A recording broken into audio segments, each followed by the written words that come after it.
Welcome to our yearly NetSuite Day event. The event is organized as a hybrid event, so we warmly welcome all the live guests, but also all the online stream followers. I would also like to mention that, well, the session today is video recorded, and we have some photographers also here today. This is actually a special year. We have organized NetSuite Day for quite many years, and this year, NetSuite Day actually expanded into a NetSuite tour. And, well, we organized it in 5 countries. We kicked off the NetSuite tour three weeks ago in Stockholm, in Sweden. Today, obviously, here in Helsinki, in Finland. And, well, during November, we will still have the NetSuite tour in Norway, Estonia, and Czech Republic. My name is Robin Kurten. Some of you have already met me before. I will try my very best to be a good host today. At this point, I would like to take the opportunity to thank our sponsors, Oracle NetSuite and FloQast, not only for this day, but also for the entire NetSuite tour. We have 4 special guests here from Oracle NetSuite today. I would like to introduce you to Gacho Grigorian, our keynote speaker that works within business development in EMEA. We have Tara Hall, Senior Channel Account Manager here today. Katja Wallinkoski, Channel Account Manager, and Nora Vento, Key Account Manager. And as for FloQast, we have Tom, Brandon, and Brittany. They are all here today, so please go and take a visit to their booth, and they can also tell you more about FloQast. Let's take a quick look at the agenda. The day is filled with, well, a lot of interesting topics, presentations, and discussions. We'll kick the day off soon with a welcome speech from Staria CEO, Artti Aurasmaa. That will be followed by a keynote from Oracle NetSuite. Then we will take a look at the new NetSuite release, some key highlights from that. After that, we will get a demo from FloQast, and then we'll have a 1-hour lunch. That's a great opportunity for you all to have some networking. After lunch, we'll have the first customer story of the day. Smart Brands Laboratory will tell us about their growth story. After that, the guys from Staria will actually tell us how to reach financial process excellence. Last but not least, we'll have the panel discussion featuring Supercell, RELEX Solutions, Framery, and Effect. And then, of course, some cocktails as well.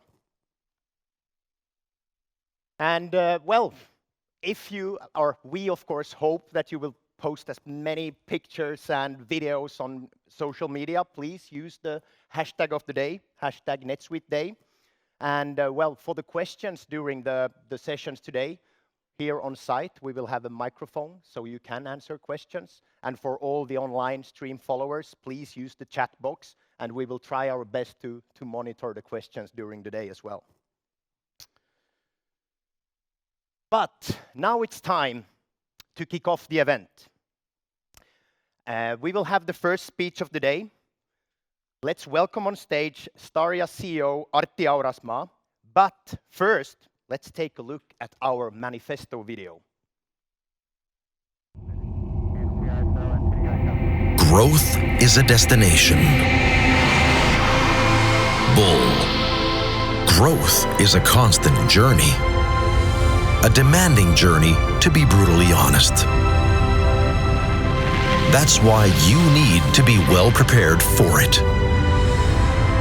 You need to make a smart choice of route and know what to expect after the next turn, and the next, and the next.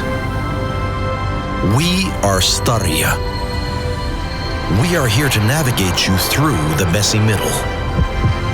Because the road to success is always under construction. We are here to show the way to growth without borders.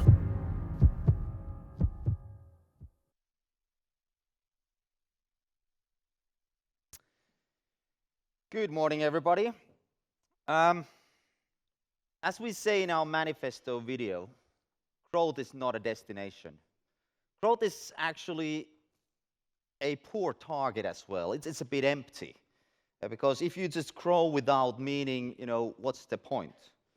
But growth, in our opinion, is the best possible measure of progress and development. And for that reason, we do believe that growth actually is in the heart and core of all humanity. Because back in the day when sort of we as species started to found,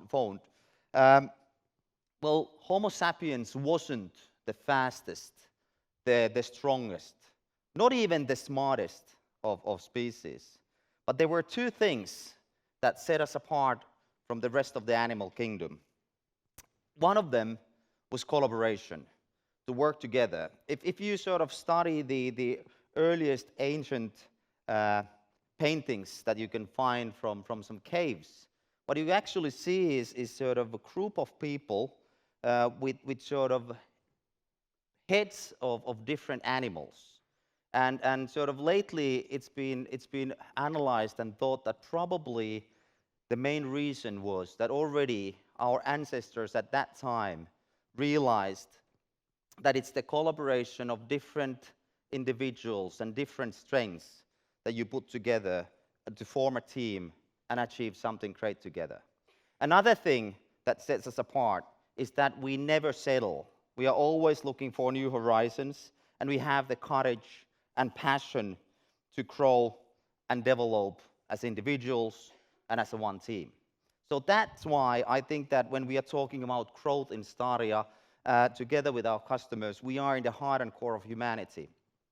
We also believe that continuous development and making world a better place to be is only enabled by economic growth. So during the last couple of years, there's been lots of understandable discussion about sort of changes which aren't always good. We've gone through the first sort of proper global pandemic. We all thought that the world will sort of collapse. It didn't. Now we are in the middle of one of the worst geopolitical crises in Europe for decades, and still we do believe that things in the past weren't as the things were in the past. So the only thing that is constant is the change, and only thing that is certain is that the rate or the frequency and amplitude of change continue to increase.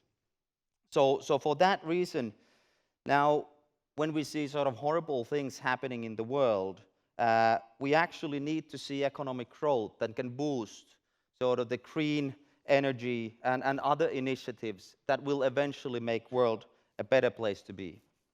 And for that reason, we do believe in Staria, and we see it with our customers, that when the winds of change are really blowing, and today we all know that they are, we actually hope that the winds would blow a lot during this winter so we get lots of green energy from the windmills, right?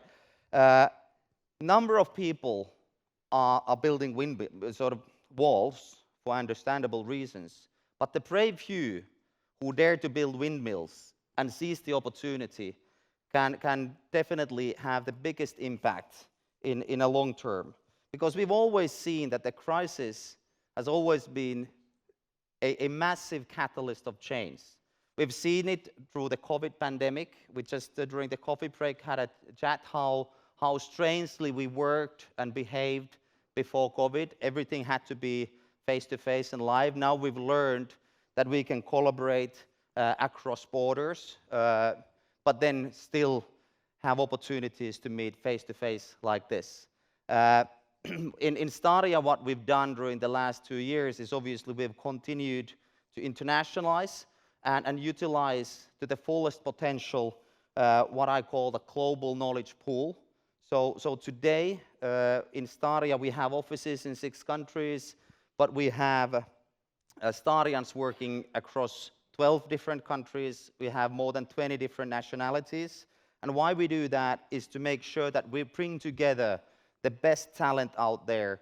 And also that's the core when we help our customers to grow internationally.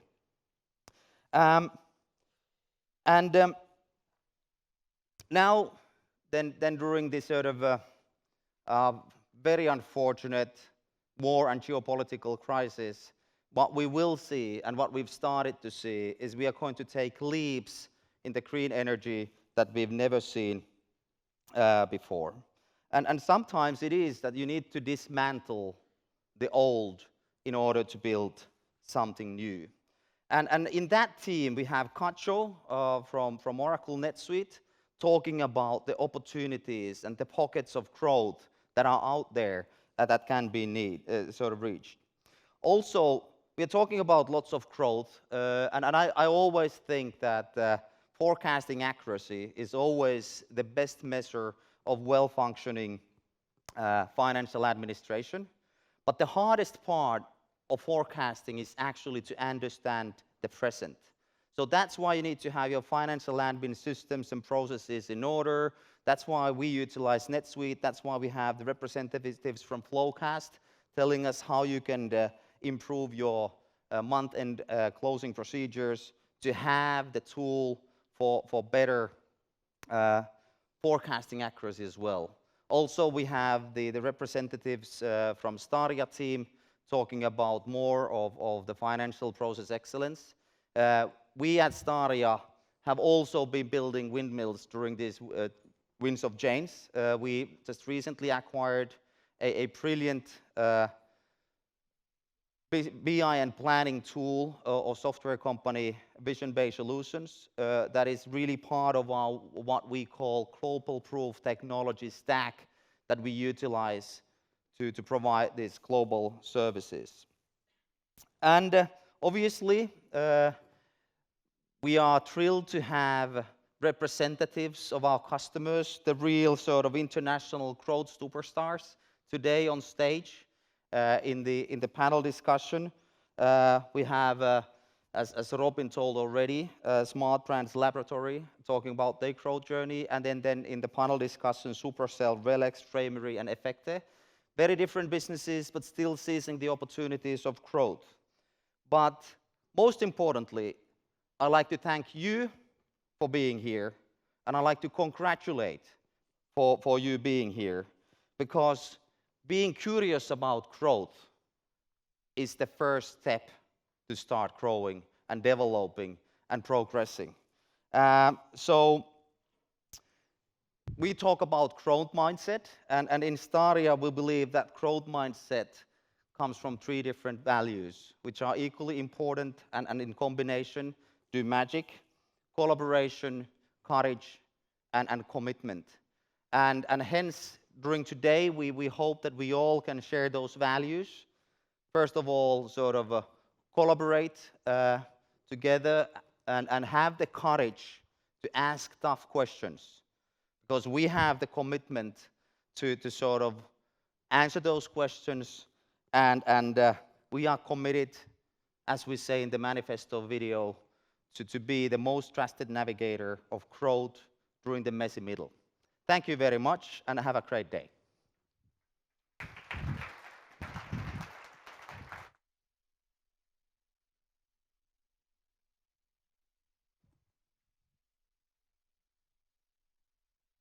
Well, thank you, Artti. And next up, it's time to enjoy and listen to Oracle NetSuite's keynote, talking about uncertain times and how NetSuite customers are dealing with it. Welcome to the stage, Gacho Grigorian, Business Development, EMEA at Oracle NetSuite. Stage is yours. Robin. Hello, everyone. Hei kaikki. That's the best of my Finnish that you will receive today, according to Google Translate. My name is, let me switch to the slide. My name is Gacho Grigorian, and I do business development for Oracle NetSuite EMEA. That is a very fancy way of saying that I follow market and industry trends and try to marry that with how we can add value towards our customer base. Today, I have been given the opportunity to speak to you for 30 to 40 minutes, and at the end, you will also have some room to ask some questions. I will speak to you about some of the trends that we're seeing that are overarching for the varying audience we have today. I realize we have customers and prospective customers, and I realize that you vary from different industries. So we have picked topics that would be overarching, and hopefully all of you will gather something out of this. Now, I have to confess, a couple of months back, when I heard that I was going to do this speech, people started to give me some tips and tricks. And one of the overarching tips and tricks that came out of it was that Finnish people are a little bit reserved and a little bit shy. Now, I'm going to make a confession to make it also a little bit easier for you to interact with me. This is the first time that I'm giving a public speech for an audience like this, so I'm a little bit scared. And with a little bit, I mean really a lot. So let's get cracking. Before I start the main speech, I want to thank Staria for their partnership over the last couple of years. Staria has been a foundational partner in developing our brand within the Nordic and now in the wider EMEA region. Besides being an award-winning partner from an implementation perspective, they're also a great solution partner, meaning that they have developed features and functionalities on top of our platform to help our customers dealing with localizations, but also gaining further efficiencies. And about those efficiencies, the next speaker will be speaking about as well. So my sincere thank yous to the Staria team for putting in the love and dedication towards NetSuite. I have two goals for today. My first goal is to inspire you to go after this meeting and do one thing differently. This can be something small or something big and strategic. Now, my second goal is a little bit more personal, and that's to achieve the end of this speech without peeing my pants. Let's see if we can achieve both. If we achieve one, that's good for you. If we achieve two, that's good for me. Like Artti also mentioned, we are coming out of some tough times altogether. Coming out of the COVID pandemic, which has left its scars and its learnings. And we have all felt on a business level, but also on a personal level, the impact of that. On a business level, we had to change the way we do business, interact with our customers, and the way we think about supply chain, which we thought would never change. On a personal level, we have seen family members, friends getting affected health-wise, but also mentally. And we have understood that we can work differently together, and actually it has provoked us to work globally together. And I will be speaking about that a little bit later on. And as we're crawling out of the pandemic and we're seeing the light at the end of the tunnel, unfortunately, we are facing some headlines that in the newspapers, in the reports of the IMF and the World Economic Forum, that we cannot deny. And if we talk about market trends, we need to talk about them. We're facing times of record high inflation. The World Economic Forum is predicting the start of the cost of living crisis. The IMF is reporting that global growth will decrease to 2.7% by 2023. And within our VC communities, we're seeing less VC backing this year versus last year. And although these topics might seem gloomy and desperate at times, there are also some good developments that give us hope and opportunities. For example, a lot of economists believe that this will be a crisis short-lived. The ECB reports that inflation will drop and correct itself by 2024, dropping to 2.3%. And although the VC community has less of a backing this year than last year, we still had record high backing in the European VC community with 58 billion. So that's the second highest quarter ever. And yes, the focus is shifting, and that's giving us opportunities. Whereas VCs before were investing in organizations that were just after market share, no matter what the cost, they're now looking more in towards organizations that are that have a foresight of being profitable and focusing on EBITDA. So That gives you the opportunity as well. By changing yourself yet another time because we have to moving out of the COVID pandemic and being smart with it, it will unleash new potential in the VC backing and private equity backing that you can receive. Also, we have seen success throughout the times, and particularly with our customers, we see success in the information technology, where we have seen significant growth, and within the e-commerce businesses and wholesale distribution.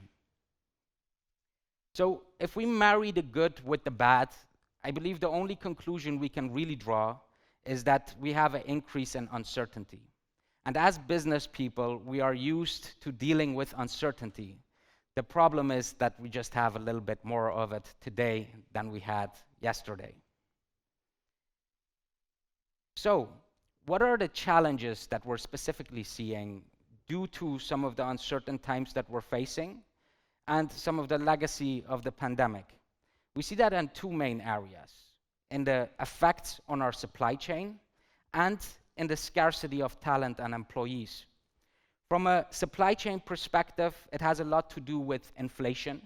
Inflation from energy and raw materials that we invest in. And that's creating the difficulty that we have an increase in the cost of goods sold. So for every euro that we have inflation, the challenge for us is to make our organizations €1 more effective. On the other hand, we have a fragmentation in our supply chains. So supply chain leaders are hedging their bets, having learned from the COVID pandemic, and sourcing different suppliers in different areas. Sometimes they're even using now warehouses to hedge inflation rates and still maintain competitiveness. And just in time is just not enough anymore. Supply chain leaders also realize that they need to transform their businesses in an innovative way. Yet, there is a lack of talent that can drive these transformations, which brings us smoothly into our second point of scarcity of talent. And scarcity of talent is a little bit of a complexer issue, but it has mainly to do with with three key areas. An aging population on one hand, which we cannot really change. A shift in expectations on the way we work and live, and more importantly, a skill gap. We still have a lot of unemployed people, but the unemployed people that we have cannot fill the gaps that we need to fill. And like Artti mentioned, the way Staria has been dealing with it, and a lot of services organizations, is by entering global talent pools. And who would have believed before the COVID crisis, and that's one of the learnings, let that stay with us, that it was possible to do an ERP implementation off-site with Zoom. Definitely not me, definitely not the consultants that worked for us, and I think if I would ask Staria, they would say the same. Yet, during the COVID pandemic, we have proven that it's possible, and we have proven that you can be even more successful than just doing it on site, because it has certain benefits as well. So if you want to deal with this challenge, I would provoke you to think outside of your borders in which you service your customers. Now, again, hooking back to what Artti mentioned, I am also a big believer that in times like this, you have two options. You can hold on and try to survive the challenging times, or you can be brave enough to grab new opportunities and to thrive within those. And I believe the way you can do that is by investing and doubling down on adaptability and efficiency. And these might seem a little bit of a buzzwords, but behind the buzzwords, there is a little bit of truth. Adaptability is, for me, three capabilities. The speed in which you can identify new areas of opportunity and risk and being data-driven. The second skill is being creative enough to find solutions towards the challenges that you have identified. And the third piece is having the culture and the processes in place to take those areas of changes and implement them quickly and well enough. Now, I don't believe that one can exist without the other. If you have just the insight of where you have the challenges, you're just someone that sees challenges but cannot find opportunities. If you are creative enough but you don't have the data, you just have creative ideas that are not realistic and it's a shoot and miss. And if you are creative enough and you know where to look, but you don't have the capability and the culture, the processes, the people to actually drive those implementations, you just have a vision. So to me, doubling down and investing in those areas is key. And it's not just software, it's your time, it's the people you recruit, the people you train to get those abilities in place. Then, talking about efficiency. I realize that our public is mainly finance, but when we talk about efficiency of our organization, it's not just financial efficiency and the financial team. It's really about the wider organization. You as finance people moving into, if you're a services organization, and your delivery teams and seeing where you can find efficiencies there and point them in the right direction and automate them. Or if you're in a product business, looking at your supply chains and your manufacturing capabilities. So what are we doing about it, and what are we seeing customers demand more?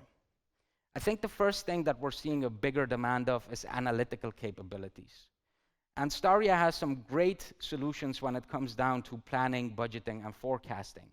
And those functionalities are becoming increasingly more important.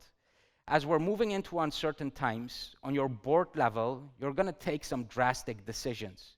You're going to reevaluate how you're doing business. For example, if inflation is hitting you hard in a certain product line, does that mean we need to scrape it out? Or does it mean that we need to add a new type of service to compensate for the losses we're making at a certain area? Meaning that if you're a product business, are there maybe some service types of solutions or IT solutions you can sell to your customer base and add value?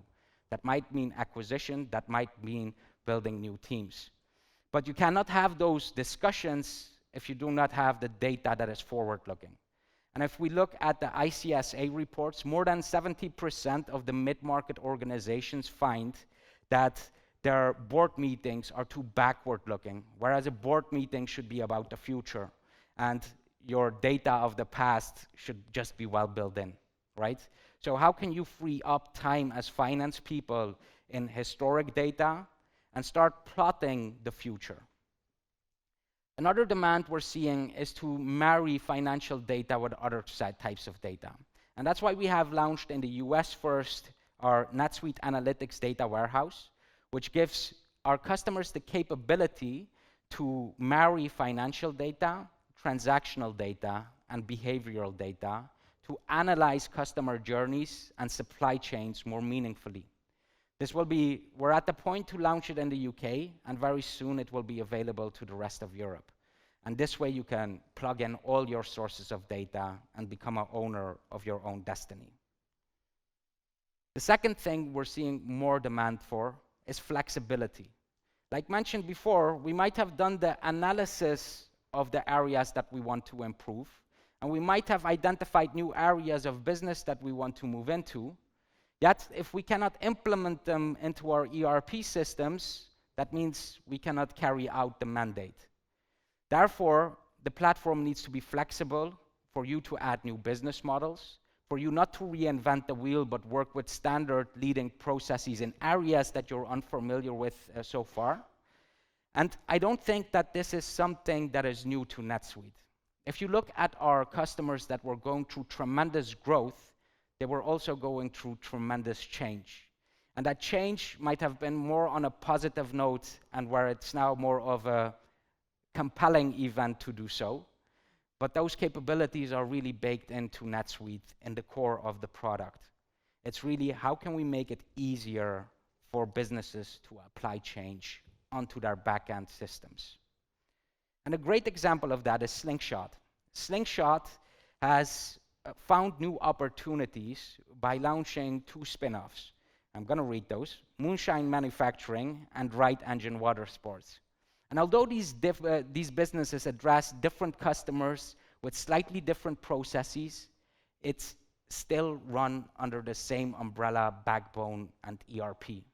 And that's really what NetSuite is able to facilitate. But let's not talk about flexibility just about these great big features. It's also for those the customers, the prospective customers that are sitting in here, it's also about the little things. And we saw those little things during the COVID pandemic. It's, for example, the ability to work from everywhere and anywhere. And a great example of that is the message that the CEO of Novocell sent to one of our account managers, which was NetSuite was a key factor for us to keep our business running. It literally saved our life.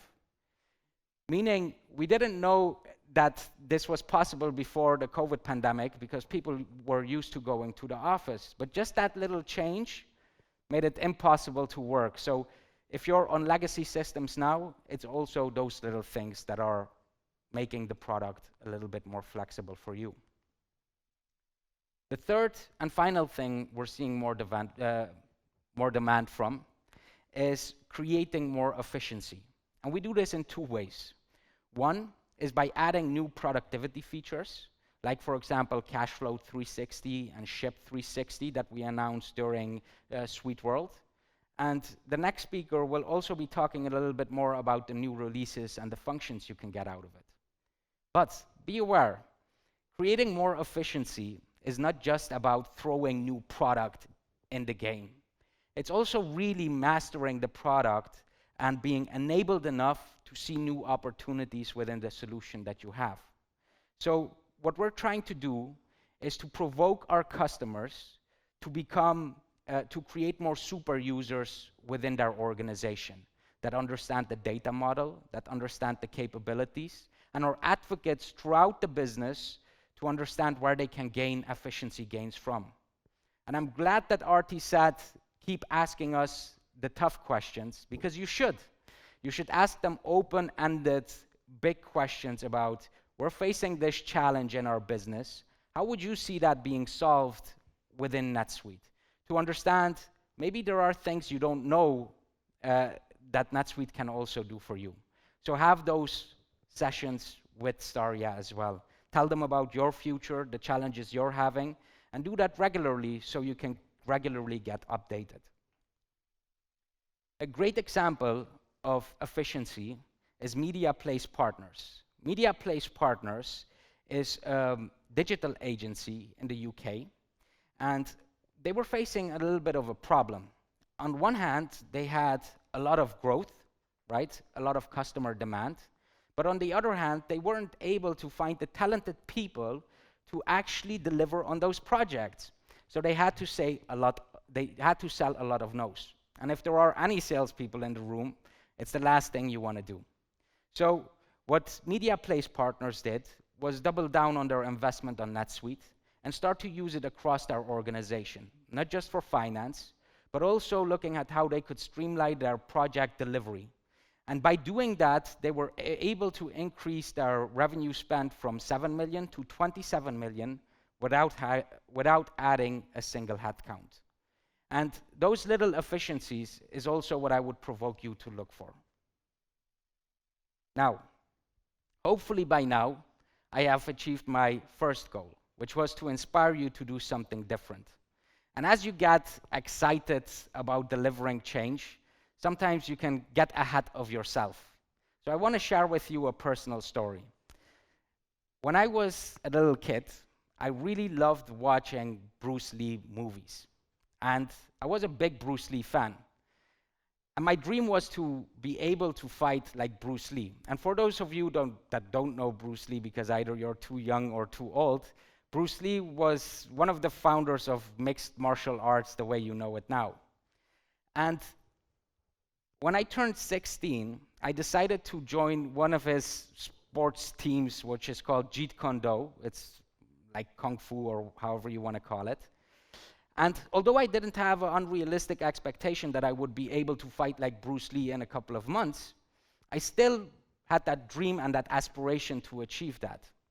And I did it for 1 year, I did it for 2 years, I did it for 3 years, and I was still nowhere close to the capabilities of Bruce Lee.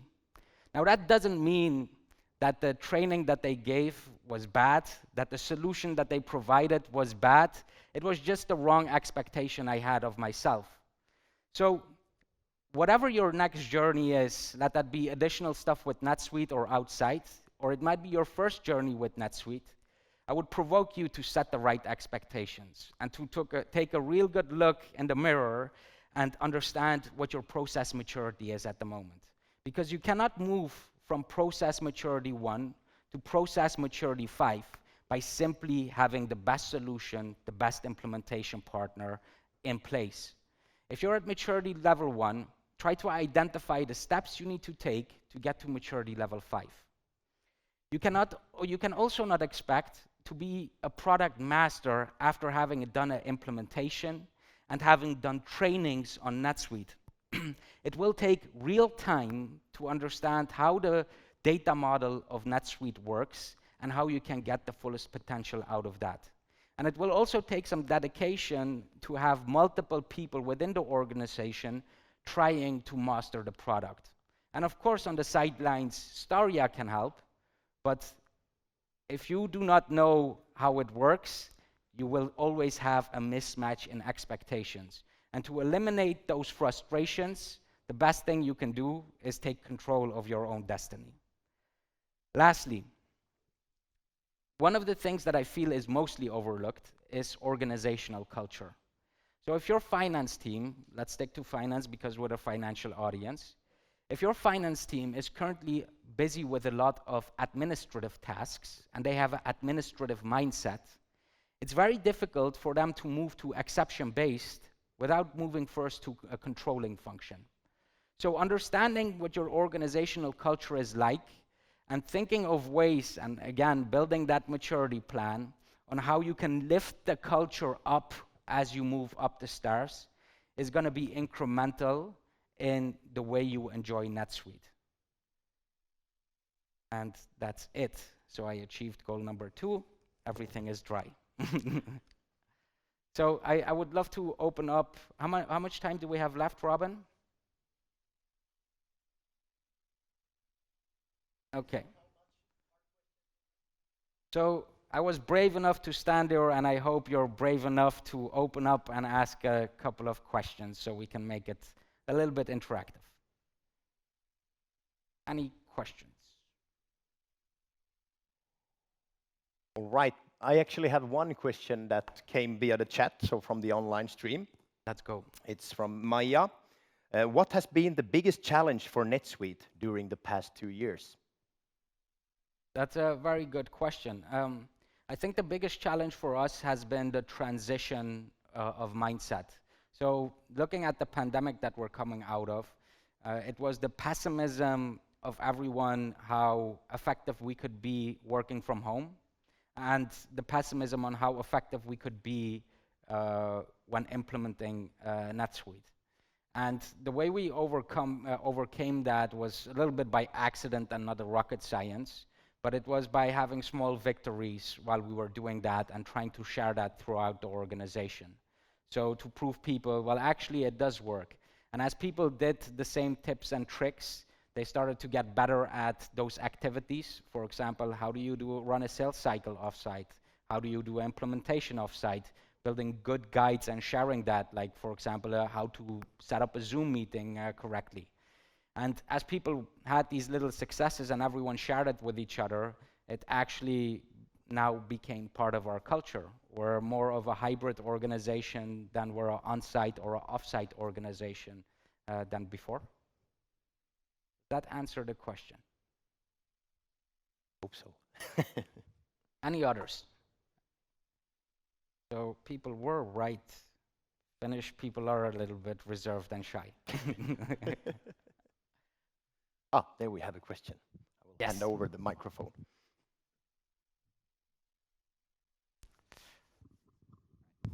Hello, Riitta Pelli, Medics by EMEA. So Hello. I would like to ask about the, we see wonderful new features and additions to NetSuite. How are you addressing, at least we are feeling some performance issues, by NetSuite. Sometimes it feels a bit slow for our users. So how are you addressing that? So that's a tough question to answer for me, but we are aware that some of our customers are having issues with performance, and we're addressing that by putting up teams together to look at it if it's due to scripting that has been done or underlying reasons. And we have actually had some progress, and we're lifting that problem slowly away, if that answers your question. One question and the toughest ever. Thank you for that. That's it? Huh? Yes. Hey, it's Kaisa Koskela from World. So I think everybody is now interested that can you now fight like a Bruce Lee? No, I cannot fight like Bruce Lee. Okay, that's a pity. Yeah, a little bit of a bummer. Yeah.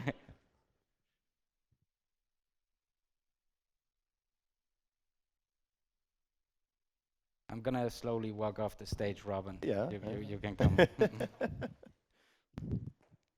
Thank you.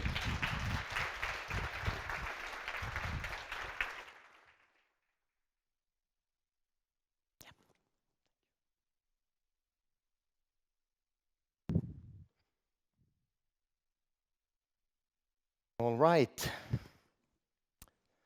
Thank you, Gacho, for the, well, inspiring keynote. We do live in uncertain times, but it's also still worth to mention that there is hope. Next up, we will listen to one of our dear colleague, one of Staria's senior NetSuite solution consultants, Andrei Postolake, who will tell us about the newest NetSuite release and also the highlights from those features. Andrei, the stage is yours. Morning, everyone. So, both Artti and Gacho today were talking about change, and that by far the most constant thing in this world is change. So what I would like to talk about today is how NetSuite addresses these changes from product standpoint, from product perspective. So, the only constant thing is change, right? And NetSuite does support it very well. It is managed within the new release process.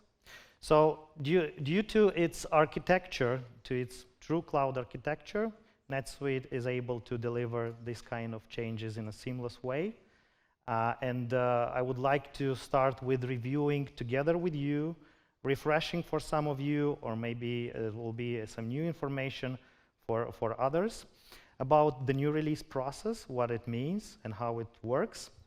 And then we will have a look at just to scratch the surface on the new goodies, new stuff that NetSuite launched this year. So the new release process, a few of the most important things about it. It happens twice a year, around spring and autumn. So NetSuite is being the new features and new enhancements to those features are delivered to customers in a gradual way. NetSuite does deliver them according to a phased release process. I will explain that in a second. And customers get to know about what's coming using a new release preview account. I will also explain more details in the next slides. And of course, all this upcoming information is being backed up with all the release notes and supportive documentation. But what's most fun about it is that all customer-specific setup and information and all the integration is being carried on seamlessly. So your account-specific setup is not affected by, in a negative way, by the new release process. You just get new functionality and new enhancements into your account seamlessly. Now, a few words about the phased release process. As you can see in this diagram, all NetSuite worldwide customers are separated in a few intervals, in a few cohorts that are being deliver this upgrade gradually. This allows for a seamless experience from customer standpoint, of course, allowing for highest quality of support. A few weeks in advance, actually around 7 weeks in advance, I believe, customers are getting this kind of portlet in their dashboard, which is explaining what's coming there, that there is a new release coming up, and it contains a lot of elements in it which customers can explore, so they can familiarize themselves with a sneak peek, just a summary of what's new in the new release, and decide whether it's something of interest to them, or they would just, disregard it and keep using the NetSuite the way they did yesterday. What was the most important thing about it is this new release preview account. You can request it. It will be a snapshot of your production account with all of its data, within which new functionality will already be provisioned. So you can actually test on how the new release will work out on your specific account setup, which is a big differentiator of NetSuite when it comes to upgrades. And of course, as speaking about all the supporting documentation, test plans, release preview guides, and also the upgrade phase and time will appear, I think, 3 weeks in advance. So the customers will clearly know when exactly they will receive this upgrade. Now let's see so NetSuite already had the two releases in 2022. I just scratched the surface again. There were hundreds of new enhancements and tens of new features. I will just briefly walk you through a few of those, so it will not be a too boring session. First of all, speaking about reporting, speaking about information actually, it is very important. So we are all generating a huge amount of information on a daily basis. And NetSuite, at its core, it also has a functionality called Suite Analytics, which keeps being developed quite significantly. And in this year, NetSuite has added the capability to link 2 data sets in one analytic workbook. Basically, we're able to analyze 2 sources of data, link them. Of course, they have to have something in common. Like in this case, we are linking a manufacturing data set with some kind of sales data set, right? We have in common things. We have the dates and locations, and of course the items that we have produced or sold, and that allows us to combine all of this data into interactive pivots and charts and do some kind of comparative analysis right on the fly in our live account using our transactional data up to this very moment. You can combine not only manufacturing and sales data, obviously. You can design any kind of data sets, whether it's a budget data set, you want to track, I don't know, sales versus budget, or spend versus budgets. That's also a good use case of data set linking. Another cool feature, basically a suite app, it's called an invoice presentation template. It allows in a very easy way to define how we are going to present invoices to our customers, how we want to present the data, basically group all the elements on an invoice. In terms of user interface, NetSuite also evolves on every release. And I just summarized the rule of 3 things that NetSuite brought into user interface. First of all is a completely redesigned Suite Answers interface. Those of you who know this feature will probably notice the difference, or already have noticed it. Second, NetSuite added this kind of inline editor's sublist tooltip. Basically, we all know when you scroll down, you kind of lose that header information, and it really helps you to know on which column you're currently navigating at. And the global search, which I believe any of NetSuite customers use at the daily level, or the daily basis. I do personally use it constantly. It has been enhanced by adding the menu elements. So it's not only that I'm searching within my transactions and reports, I'm also seeing how I can get to those in my specific account setup. For supply chain, NetSuite also has quite a big amount of improvements. A few of them presented today. So this kind of allocation pop-up window that allows us to visualize exactly what kind of demand orders, in this case, purchase orders have been allocated to, supply orders have been allocated to a demand order like a sales transaction. And at the same time, from a purchase order, which is a supply transaction, we can also see what kind of demand transactions this purchase order is going to be allocated to.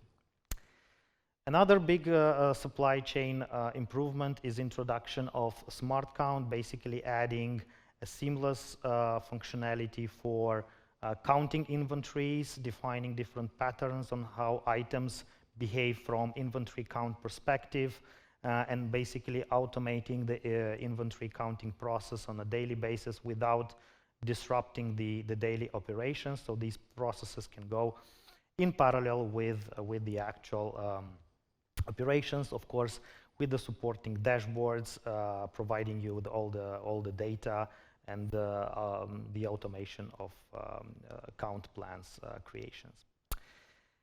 A long-awaited feature that NetSuite has introduced this year is cash flow reporting and forecasting. So I will just log into my NetSuite account to show you a quick demo of that. It is accessible by default to financial types of roles. So this feature is called Cash 360, and it gives financial people a full visibility over their cash with the projections available here. We are able to define the scheduling horizon, how we want to basically forecast our cash flow, whether we are looking into a shorter horizon or we want to look at a longer, let's say, view. We have a visibility into our both opening balance, any inflow transactions. Basically here by default you get the accounts receivable summary. As you can see, this is grouped on a weekly basis. This is all drillable information, so if I open this in a new tab, I will see the actual invoices, of course the accounts receivable, right, that have contributed to this inflow cash flow element, right? And then we have the outflow elements, which is by default, of course, our accounts payable. Again, that is drillable down to the transactional level. And on top of that, we have two more goodies. So we can add different categories. Basically, instead of looking at each specific account, I can define here in preferences different account categories. So in this case particularly, I define payroll, which is obviously my outflow category. And if I open up this account category, you can see that I can group multiple accounts from my chart of accounts in that and define how it behaves. So that's going to be my outflow account category, and that's how it will show up in my cash forecast table here. Additionally, for the values that we do not yet have posted or on the balance, we can define additional values as I have defined here, principal and interest. Let's say we have this kind of expense of 1,500. Obviously that's an expense, it's an outflow, but we can also define inflow additional values.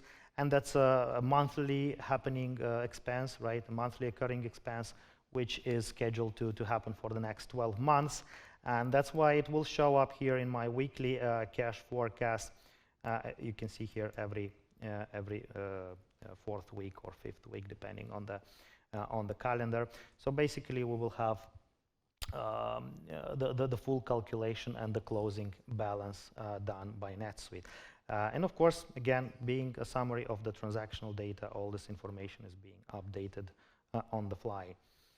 So that's the first basically cash flow forecasting functionality that NetSuite has added, and I'm really looking into seeing how this feature will be further on enhanced. Next is something called Project 360. And Project 360 is another interesting functionality because for the prospects that are in the project-based industries, many of them ask, okay, how do I see my project portfolio? Project managers want to see their project portfolio, want to see what is assigned to them, what do they have to do about the projects. Well, of course, we have these dashboards with KPIs, all of that is nice, but when it comes to projects itself, NetSuite has developed this Project 360 dashboard, which shows me as a project manager a summary of all of my projects, right? I can see them here. I can see, the different KPIs, let's say in a summary, some tasks overdue, and the profitability, a snapshot of the projects. But then I can drill through that, and I can actually open a particular project dashboard. I'll just zoom out a little bit so we will fit more data on the screen, where we have a project overview tab that shows me the summary information with the different project-specific reminders, project key performance indicators, and some kind of primary information about the teams, and some client contact information and other attachments that are relevant for me. Then if I go into the resource planning side of things, again, I would look at my project from delivery standpoint. I will see my Gantt chart. I will see down here, if I scroll down, now the resource allocation chart will load and show me the actual resources and their utilization for this particular project. And I can create a new resource allocation right away on the fly. So that's not just a reporting place. It is also allowing me to interact with the system, obviously. Then I will see a summary of the milestones and timesheet summary, what has been submitted so far, some graphical information about the utilization. Budget and estimation at completion. Again, now we are looking at the projects from a budgetary standpoint. We can see our work breakdown structure and estimation at completion being presented here. We can drill into the numbers, even into the graphs. So for example, looking at my labor component, I can actually look at the breakdown of those based on the work breakdown structure. So I can see all the subcategories as are defined in my account. Billing and revenue summary. Again, we are switching now into the section where we are mostly dealing with the invoicing part, the payments, management of revenue recognition, and last but not the least important is the financial overview of the project, where we can of course track the profitability, see the profitability report, and so this Project 360 dashboard not only summarizes key project information in one place, it makes it also available to our fingertips to actually take control of it, do whatever corrections we need to do on the fly, and yeah, basically get things done.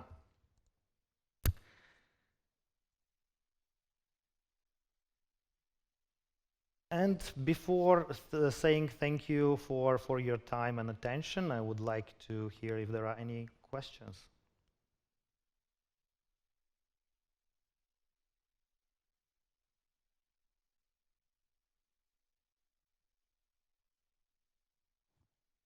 Got a couple of questions through the chat. First one from Teresa Tarkkanen, House Space, is asking about the cash flow 360 functionality. Can we connect automatically purchase orders forecast data part of outflow forecast data? Not as of now, not automatically. So the bills, which post to accounts payable, are automatically reported as an outflow.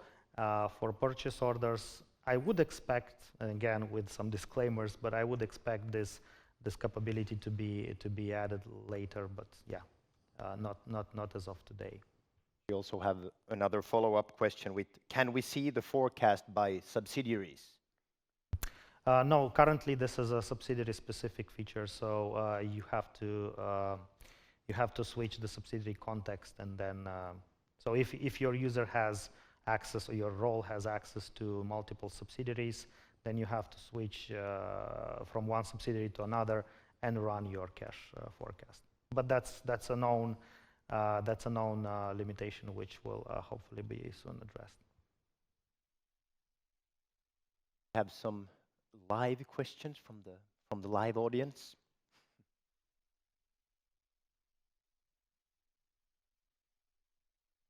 Well, we still have one question here through the chat from Pekka.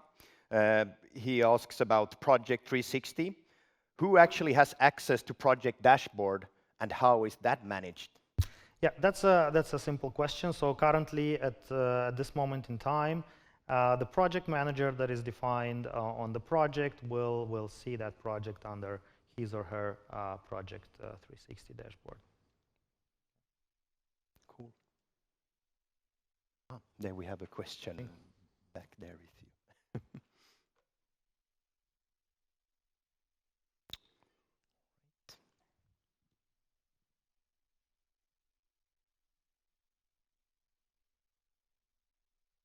Yes, hello, Jan Lehtonen from Nosto.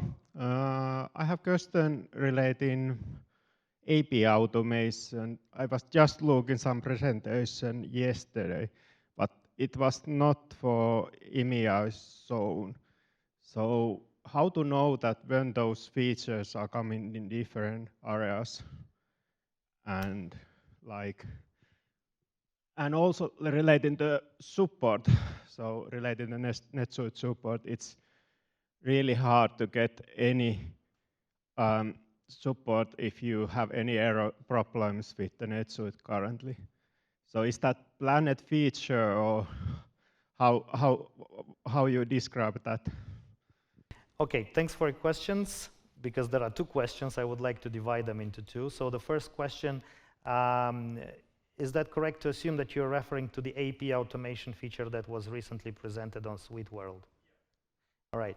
Yeah, so I would maybe ask my NetSuite colleagues to maybe give more details on that. But as far as I know, the feature is available for USA, or let's say North America. And I have no information about when that would come into, let's say, EMEA. Nevertheless, Staria has functionality to cover the API automation entirely. So yeah, that's all I can comment on at this point. Gotcha. Addressing that question. So unfortunately, when you look at our Suite World announcements, a lot of it is quite US driven and Northern America. We as a European team also don't like that, to be frank with you, but we will have also some European specific events you can follow, just as a FYI. When it comes down to AP automation, Andre is right, it will be US only for now, but also the functionality that is available in it is not as advanced as some of the offers of Staria, because the US, from that perspective, is a little behind in automating that as a culture versus European markets. So even if we would release it, let's say, soon in Europe, I would still recommend to look at some of the solutions of Staria. Yes? Hope it helps.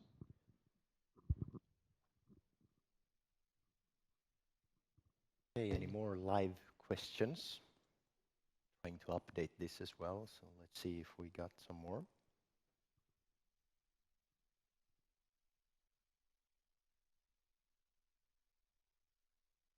No? Refresh it once more, so let's see.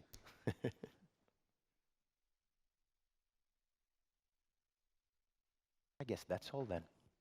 Nevertheless, if there will be questions, and I hope there will be later on, I'm just one click away, or reach out to any of my Starian colleagues, and we are gladly available to help. Thank you.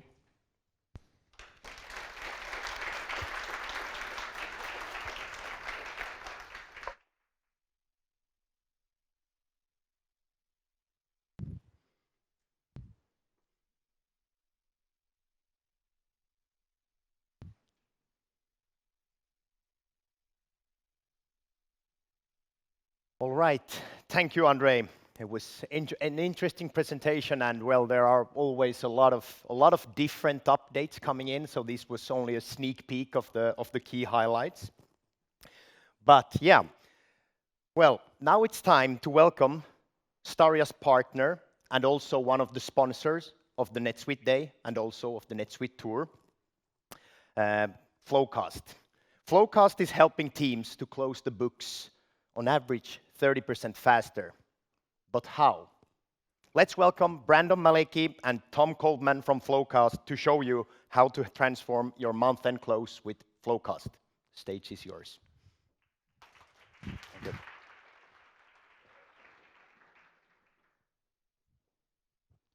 Good morning. Is this on? No? Test, test. Is it working now? Yep. Okay, awesome. Hello, everyone. Thank you for joining. Hello to everyone on the stream as well. I want to give a quick shout out to Artti and Staria for having us and allowing us to sponsor this amazing event. Had the pleasure of going to Stockholm a couple weeks ago, so happy to be here as well to present in front of a much bigger crowd. But nonetheless, we're excited to talk to you all today about how to transform your month-end close with FloQast. And yeah, I figured as a quick agenda for the day, we'll start with some introductions, who we are up on the stage, who we are as a company. We'll jump into a quick demo, and then we can open it up to questions. But I'll go ahead and kick us off here. My name is Brandon Malekie. I am the Inside Sales Manager at FloQast EMEA, and as I'm sure you can probably tell by my accent, I am American. I actually flew in from Los Angeles yesterday, so a bit jet lagged, and if you see me at the booth later a little shaky, you'll know why, because I've had 12 coffees by then. So, but yeah, my background is as an accountant by trade. I'm a licensed CPA in the United States, and also spent some time at Ernst & Young in their audit practice for a few years before joining FloQast. And have been here for about 3 years now and helping to build out the sales team over in our London office. So that's a little bit about myself. Pass it over to my colleague, Tom. Thanks, Brandon. Well, I haven't flown in from LA, so I have no excuses if I'm asleep later. My name's Tom Coldman, part of the sales team here or in London, working as an account executive. So that means, if you like what you see this afternoon, and you think you might want to move forward with the FloQast, it would likely be me who would be taking you through that process. Very similar background to Brandon. I also trained as an auditor at EY in London, and then pretty much left the day I was qualified. Decided it wasn't for me, made the jump over to FloQast, and have not looked back. Awesome. So who are we? What is FloQast? So similar to Tom and I, our founders come from the public accounting world, Big Four. One from EY, one from KPMG, and we're really a tool purpose-built by and for accountants. It's really in our DNA. Spans everywhere from leadership, direct sales, customer success, setup all across the company. So about 70% or so of our frontliners have some sort of accounting, audit, qualified accounting background, and it really lends itself well to how we drive our business forward, how we interact with our customers, how we truly and genuinely understand the challenges and pains that you folks go through on a day-to-day basis, closing the books month over month. So yeah, founded in 2013. We're an LA-based company, but have since expanded to EMEA and have an office over in London as well. This slide has 1,900 or so customers, but we are quickly approaching 2,000 globally, so hoping that that comes in here in the next couple weeks or so. So very exciting times at FloQast. 20 away. 20 away, perfect. See, the account executive knows the details. And just interested, as a show of hands, who had actually heard or come across FloQast before? Or are we talking to a brand new audience? Or just like these types of tools in general, close management, account reconciliation. Now we have some customers in the crowd, which is kind of cheating, but okay. So it looks like a handful of folks, which is awesome, but really excited to be the introduction to most of you all in the room today. Yeah, so this slide just kind of showcases some of the synergies that we have with, not only Staria, but NetSuite specifically as well. We have over 800 or so joint customers with NetSuite to date. The filled in, colored in logos you'll see on the slide are joint customers of Staria. Mainly M-Files is actually here today, so Excited to meet and chat with them. So don't take it from us. You can ask them their experience and get a sense of their use case with FloQast as well. But also RELEX and Aura, I know we're hoping to make it today. Unfortunately, couldn't, but hopefully they're on the stream with us as well. But I think one important thing to kind of note on this slide is we don't necessarily serve one specific vertical or industry. It really spans across, high growth teams looking to add structure all the way through enterprises looking to modernize their process. But with that comes systems as well. So not only do we interface very easily and seamlessly with NetSuite, we work with all different types of systems. All ERPs, we're ERP agnostic, we like to say. So the likes of Microsoft and SAP, those of which who are looking to graduate off of NetSuite, building out more robust internal processes, absolutely in our alleyway as well. So these are some common challenges that we see a lot of our current customers face when it comes to the month-end close audit specifically. So I'm not going to read them all to you, but status meetings to get updates on the close, following up with folks requesting documents internally and externally, manual reconciliations, and just disaggregated supporting documentation, which would then lead to a more tenuous audit and maybe lack of controls. So just quickly, show of hands, don't be shy. Who has come across these challenges in their day-to-day? Who faces them, or who knows somebody that faces these challenges? Got some folks over here in the back. Yeah, I mean, very, very common issues, in a traditionally manually driven process. And something Artti mentioned in his keynote that I really liked is, as humans and our innate ability to collaborate, it's quite incredible to think how much we've achieved manually, right? Before technology, before all this automation, where we've gotten to. And really the whole goal now is to take our expertise, take our effort, and modernize it, make it a bit more visible, a bit more automated so we can achieve that next stage of growth. And that's really kind of the foundation of what our tool is built on: collaboration, visibility, communication. Yeah, and I think picking up on something Brandon mentioned earlier about the type of companies we work with, doesn't matter whether you're an enterprise company or a small startup, you're going to be experiencing probably some of these issues that are on the screen behind us. And that's really where we come in. We're working with all types of customers, the big enterprises of this world, the small scale-ups that are also benefiting from the solution.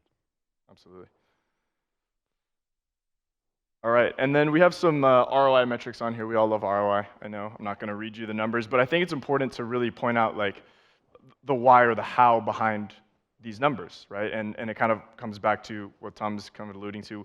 We don't necessarily work with one specific type of company. So whether you are a smaller, high-growth company looking to add structure, looking to lay a foundation for your process, looking to graduate onto a NetSuite, allowing you to facilitate that process, allowing your month-end close to be seamless, smooth, so that you can eventually, get to the next stage of growth. Or you're an enterprise company looking to modernize your process, move away from the traditional way of closing the books, maybe, introduce more robust control environment for your reporting and audit requirements, for example. But, all of these types of returns on your investment can come in the form of time savings, increased accuracy, workload balance, audit savings, and just ultimately well-being, right? That's what we're trying to achieve. Our CEO always makes a joke. He created the company so we could help accountants go home earlier, and it's genuinely what we aim to do, because again, we've been in your shoes or their shoes and genuinely understand the pain and the challenge that goes with your day-to-day. Yeah, and I think this is ever more important as well, especially given the macro environment at the moment. When you're going ahead with software purchases, you need to see, okay, what is our ROI going to be? Where are we going to see the benefits? And I think in the introduction we mentioned 30% reduction in the time to close, and of course that is a benefit, but that isn't going to be the sole aim of a lot of teams going forward with FloQast. It's going to be from a control perspective, or documentation, or audit streamlining. So there's no one reason why teams go ahead and implement FloQast. It really is, the benefits are going to be widespread across the finance org. Now, one thing to mention before we jump into the demonstration, we're all finance folk here. We all love a good bargain or a good deal. So before we jump in, I want to just pick up a few ears. We are offering free implementation for everyone in this room, everyone online, and all Staria customers for anyone who signs up by the end of this year. So if you do see the short presentation and think, how am I ever going to do my close, how I'm currently doing it without FloQast, then that is something to pay attention to. And happy to chat more about it too at our booth after this during lunch or the networking hours as well. Absolutely. Okay, so this is going to be a high-level demonstration. We're barely going to scratch the surface, but hopefully it should give you some understanding of where we fit into the overall finance function. And what we're seeing on the screen behind us here, this is our all workflows dashboard. So I know we've kind of really mentioned and focused on the close so far. Really where we're headed as a company is to incorporate both upstream and downstream areas of the close into one central platform. So, moving away from just the close, but bringing in, your workflows for your compliance or for your FP&A team, or your reporting team or your tax team, so that, you have that high-level, holistic view across the entire finance function. So we're going to see here from this dashboard an instant real-time picture, okay, for our September close or our October close, or for our compliance team in their October work, how far through are they? Are they running late? Are they on time? Where are the bottlenecks? But then if we click through here into our close, so we will just focus on the close for the purpose of the demonstration today. This is still going to be a high-level metric overview of how our October close is tracking. So we're looking at across all of our entities, an instant dashboard picture. Okay, we're 17% of the way through. We're running very late. We're, should be 83% of the way through based on our deadlines. Clearly not been signing off on our demo environment. But then giving you a snapshot, okay, of all of those checklist tasks that need to be completed. How many have been prepared? How many have been reviewed? Our reconciliations, are they tied out? Have they been reviewed appropriately? Now, from this timeline viewpoint, there's a couple of ways that you can look at it. So you can look at it by entity. And we have teams who are managing hundreds of entities within FloQast. We also have teams who have a single entity. So it really goes back to what I was saying, that working with such a variety of companies, but giving you that snapshot, okay, within each entity, who's holding us up? Is it the US team, Brandon, holding us up? Probably not. But giving you that snapshot.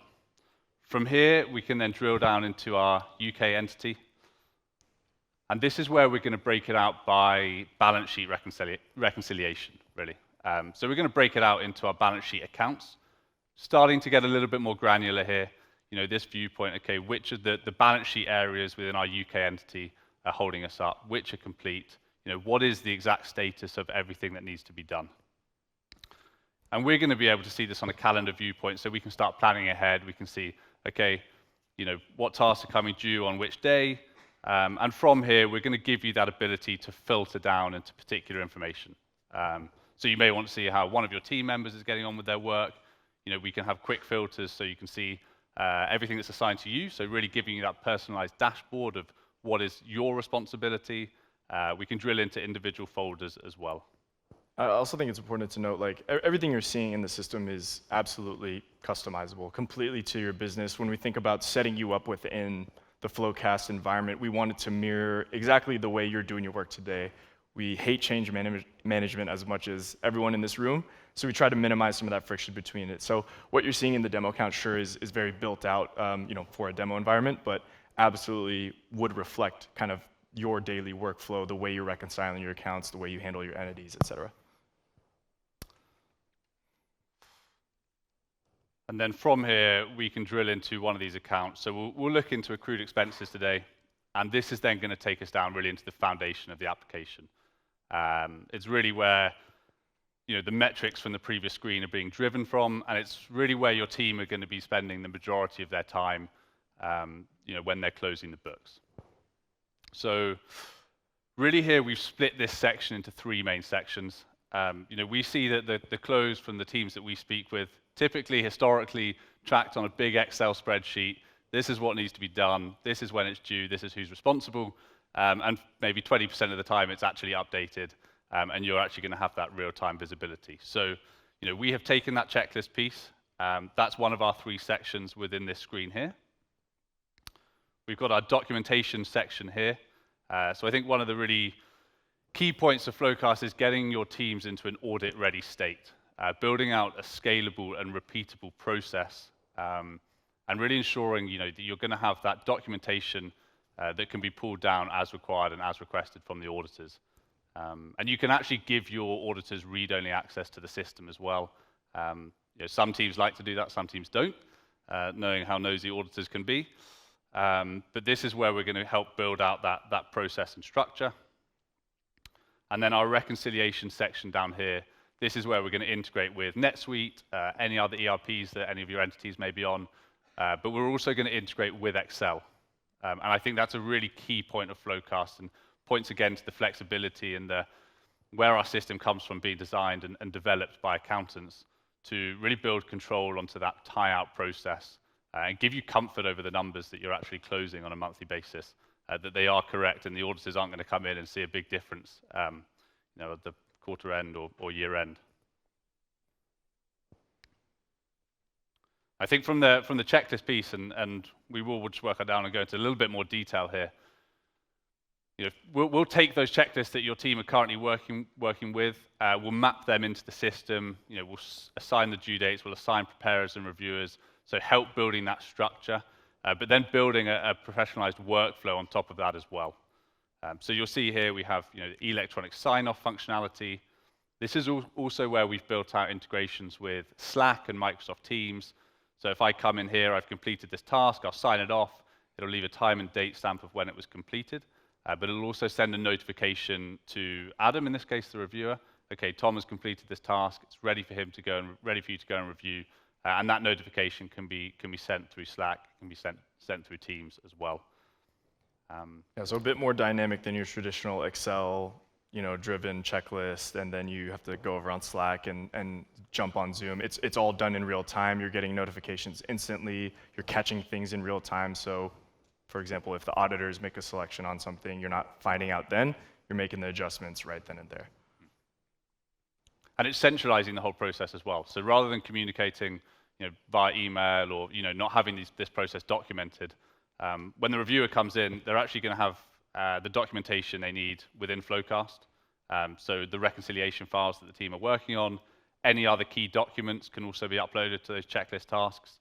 And then if they do have any comments they want to make as a reviewer, you can actually assign review notes within the system as well. So you're going to have that centralized audit log of all of the comments that have been left, all centralized within one place.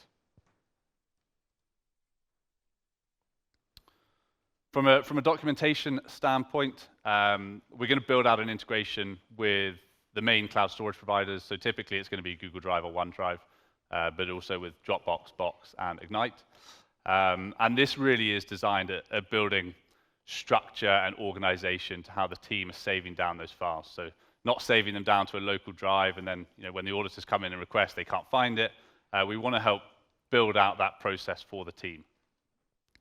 So the way we structure FloQast when we build it is we will build it by entity, then by year, then month, and then by sub-process. The integration we have with Google Drive, with OneDrive, will actually allow us to replicate that folder structure in your team's cloud storage environment. So we use OneDrive here, but you'll see we have that exact same structure within the OneDrive environment. Within our accrued expenses folder for our October close, we have our 3 reconciliation files. They're going to be the 3 files that you see within FloQast.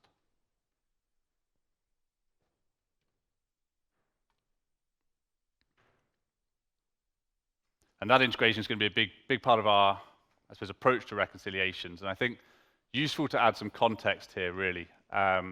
So within FloQast, we do have functionality to automate certain reconciliations. So, for those more straightforward, transaction-heavy reconciliations, thinking bank reconciliations, for example, we can actually automate that process of matching within the system.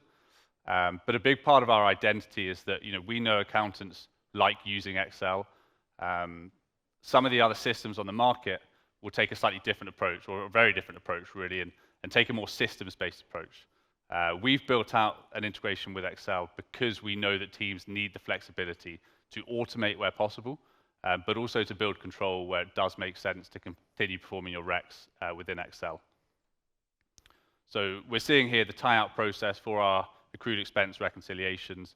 We've got our per TB number being pulled through from NetSuite, API integration with NetSuite work incredibly well with them. And then this reconciled balance figure, this is going to be being pulled through from our Excel reconciliation file.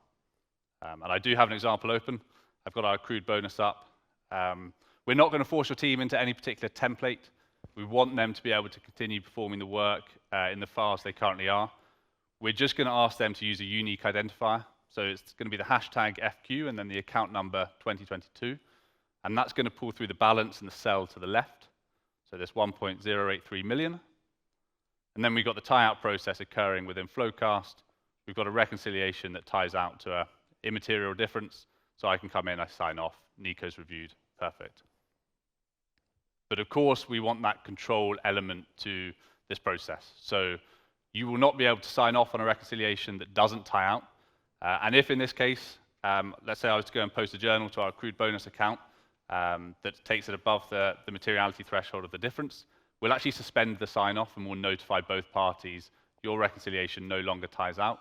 There's an issue that you now need to go and address.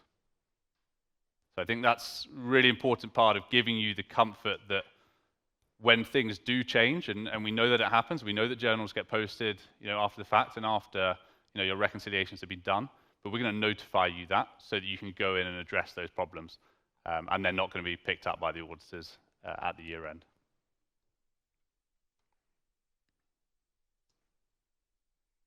Just wanted to take a pause here.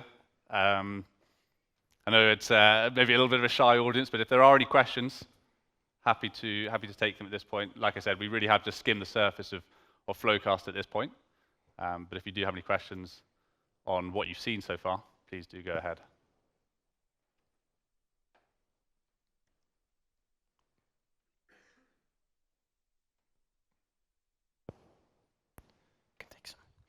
We have some questions that came in via the chat. It might be that you are going to touch base on these topics afterwards as well, but still, a question from Tia. How long is a typical FloQast implementation process? It's a great question. We were going to talk about it later, but happy to answer that now. The great news is it's straightforward and it's quick. So it's going to be for most teams in between 4 and 8 weeks to get you up and running and fully live on the system, depending on some complexities, but generally no more than 8 weeks, and it's a very simple process. So it's really just a case of requesting certain documentation, so checklists, trial balances, chart of accounts. Very minimal time needed from the company, from the finance team. We do all of the heavy lifting. As a requirement, our implementation team are all trained accountants. So they speak the language, they know what they're looking at. They'll do the majority of the work and they'll have you up and running in 8 weeks, 4 to 8 weeks, depending on the company. We have another question as well from Pekka. So FloQast, do you offer technical support? Absolutely. I suppose that's quite a broad question, but yes, we've got a great team. Brittany in the back. Give us a wave. She's one of our best customer success manager in the UK. So she will always be on hand. She'll be your main point of contact to answer any questions. We also have 24/7 raising a ticket, and I think our response time is under 20 minutes. So yes, we have a technical support team who will answer your questions straight away. Yeah, and from a training perspective too, right? If you feel that you're onboarding new team members or folks need a refresher, we're always happy to run. Brittany's always happy to run training sessions.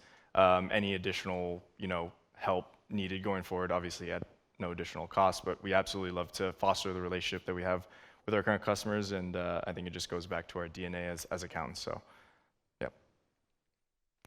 Cool. Yeah, I think one other thing to note on that as well is that we won't touch on the costing and pricing, but we do typically, today aside, have an implementation fee. But any changes that you then make further down the line, so if you were to make any or add any new entities or make some big structural reorganizations, all of that support would be free of charge. So there's going to be no added costs further down the line once you are up and running. We still have a third question as well. Ooh.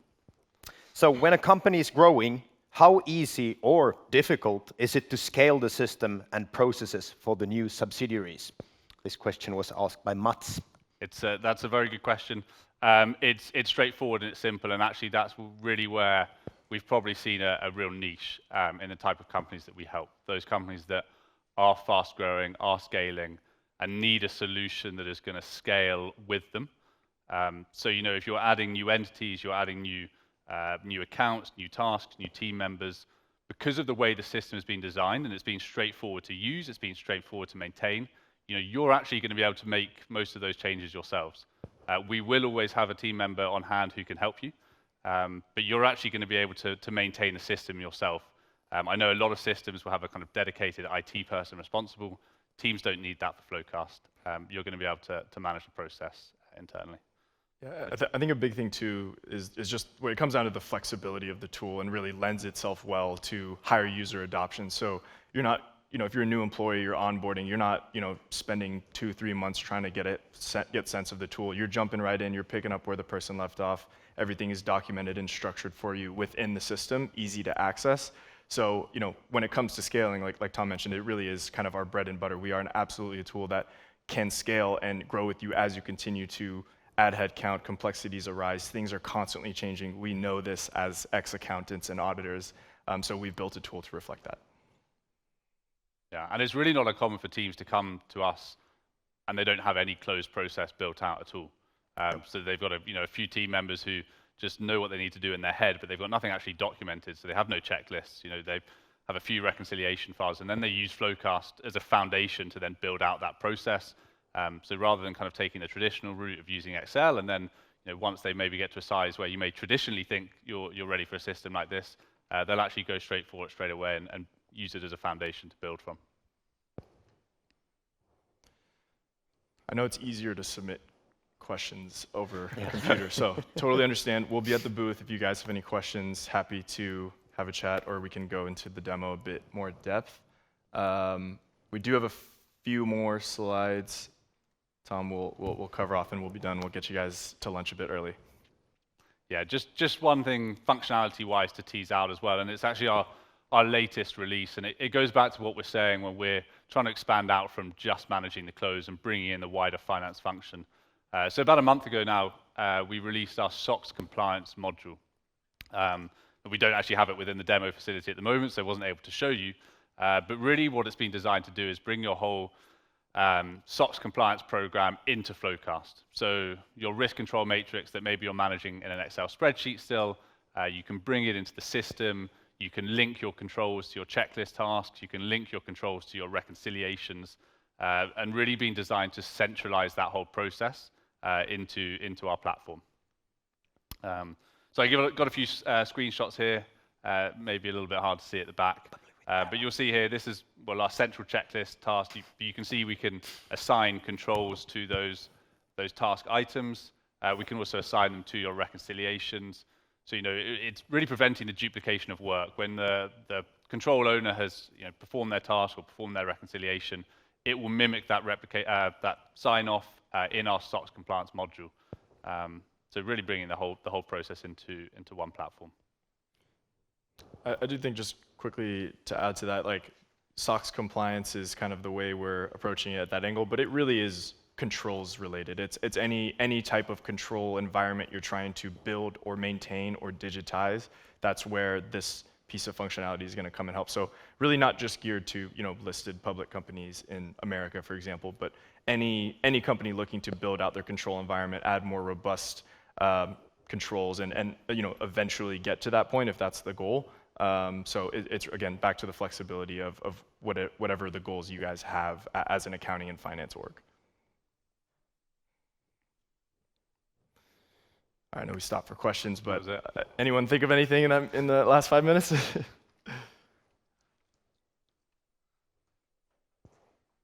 No? Oh, yes?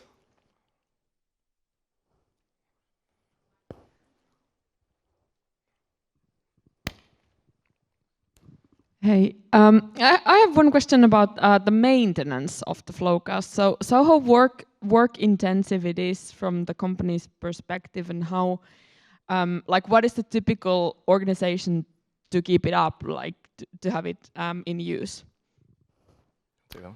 Yeah, I mean, actually, Brittany would almost be better placed to answer that, but it's going to be very straightforward to maintain. So like I said, a lot of other systems will have a dedicated IT resource. You don't need that for FloQast. A lot of the maintenance, if you think, every month when you're starting a new checklist or your reconciliations, you can roll forward everything automatically that we saw. So we'll roll forward that checklist. We'll roll forward all of your documentation. So it's going to be set up for you. In terms of making small changes, if you have a team member who commits that sin and takes annual leave during the close, you can just bulk reassign all of their tasks into someone else's name. If you want to change due dates, all of that can be done by the admin on your side, whoever has the necessary permission to make those changes. Obviously, we can adjust who has those permissions. We don't want everyone to be going and deleting tasks that they can't be bothered to do. But it's going to be very easy for you to maintain it yourself without a dedicated resource. Yeah, I think too, just like at a higher level, right? Like going back to our founders and where we come from in our company DNA, right? We've designed the tool by and for accountants, so we made it intuitive and really designed it to be in line with the way you think and work on a daily basis. So as things are changing, some of the features that Tom mentioned, these are all things we've kind of took into consideration as we built out the tool and created these additional features to help your team scale and grow without having such a headache with maintaining the system. That's the last thing we'd want to add to your plate.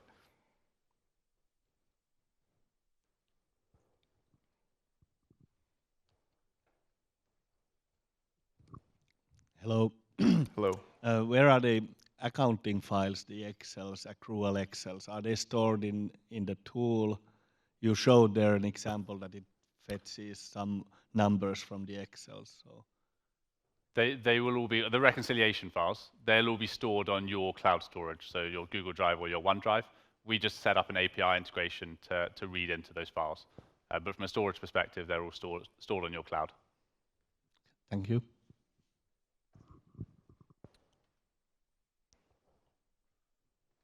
Yeah, I think too, just with that, it is kind of the one prerequisite of using a tool like FloQast. So, many of us are on the cloud if we're already using NetSuite or engaging with Staria. So, but if you are saving documents down in a local shared drive, for example, it would look and feel exactly the same. It's just moving it onto a cloud version that we can then integrate with, pull in balances, and add that layer of control and peace of mind around as well.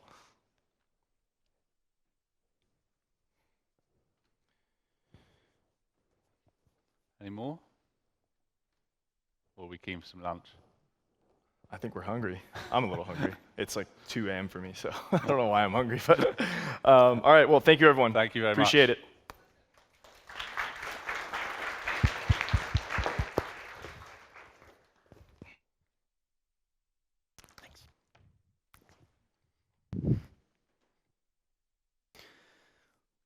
Thank you, Brandon and Tom. And I would say that like implementation for free. Wow, that's a good offer. So it was until year end, right?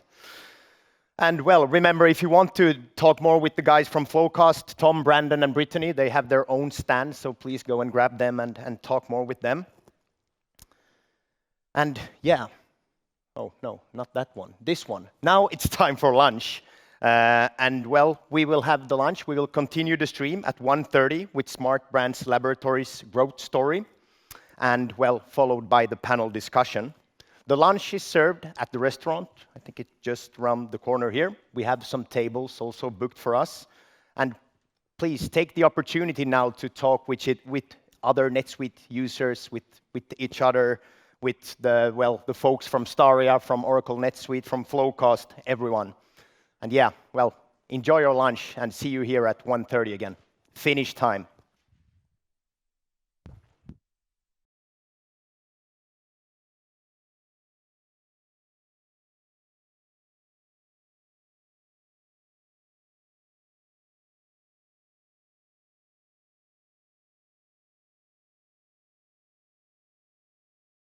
good lunch and maybe some coffee, and well, most importantly, some networking and meeting new interesting people. Well, now it's actually time again to continue with more inspiring keynotes and speeches. Now, next, we get to hear Smart Brands Laboratory's growth story. Smart Brand Laboratory was founded in 2018 in Lithuania to shape the future of e-commerce. Today, they have grown to be an international player and, well, with partners all over the world. Let's welcome on stage Justin Lukaševičius, CTO at Smart Brands Laboratory. Thank you. Thank you. So, hi everyone. I hope that you still have energy after the lunch and you do not feel too sleepy. So, first of all, I would like to thank Staria for organizing this event and for, it's probably we're working with them for a year and a half, and that's the first time we're meeting in person, so that's really nice. So thanks for organization of this event, and thanks for giving this opportunity to share the story of what we're doing. So first things first, introduction. So yeah, my name is Justin, and if you would ask me, to describe myself or present myself in one sentence, I would say that I know how to code, So been doing that since the 1999, so for the more than 20 years. I have been building things, building applications, hacking stuff, then started to build different, teams. And, the last 10 years or so, I spent working as a CTO, Chief Technology Officer, in various different retail companies, where my responsibilities were mostly business development initiatives, digital transformation projects, data transformation projects, like various kind of ERP installations, CRM installations, data platforms, BIs, and all that stuff. And there is one thing that I have observed during those, let's say, last 10 years, that data and the way that the companies are treating data, like if it's a first-class asset or like it's not, because if you are treating it like as a first-class asset, then the projects probably that you are doing within the company, they might be successful. And if you're not thinking about data and the data model and all that, it kind of then gets a bit risky. So one good example of a company where data is at the very core, let's say the very heart of the company, is Smart Brands Lab. So Smart Brands Lab, basically we're using tons of data to uncover the unfulfilled needs of the customers. So what do I mean by that? We are analyzing lots of trends in the market. We're analyzing the customer sentiments, searchers, what customers are looking for, and then through sipping, through the data, we're building the business cases, then building the products, manufacturing the products, and then we're introducing those products and selling online. So to make it a bit, let's say, simpler, and to a couple of examples what we are selling. So this is one of our top sellers. It's a tofu press. I think that we sold 15,000 of them this year. It really changed to know how we are eating tofu back home, in our family. Another example of the product is organic soap, our brand called Skin Said Yes. This is not for European market, but that's very popular in the United States. So whenever you're doing the outdoor camping and going with your big truck somewhere, then you have the possibility to buy our tent that's specifically designed to fit in that truck trunk. So yeah, and one of the newest additions to our portfolio of what we have is a brand called Grow Go. It's wooden toys built in the Montessori line. So we have 4 or 5 different of those items that you can say stitch together and then create some play area for your kids. So all of those, so basically we have more than 7 brands, and we have 70 or 80 of active products across different brand lines. And all of those products, they were built by analyzing data, by creating those product stories, product business cases, and then introducing them and selling online. So of course, the biggest channel where we're selling is Amazon, but that's not the only one. Just a quick technical profile of how Smart Brands Lab looks today. So yeah, we have a couple of 3 different legal entities in the Netherlands, in the United States, and in Lithuania. We have more than 30 employees, 10 VAT numbers. Like, we're conducting business and the transactions in more than 10 different currencies. So we have 60 bank accounts. So lots of numbers, lots of digits, and when you need to reconcile that and to close the financial period, at the month's end, so it's a challenge. So yeah, and basically our transaction volumes were reaching something like 30K sales orders every month. On the other side, we have a list of modules that are in use as of today in our existing NetSuite setup.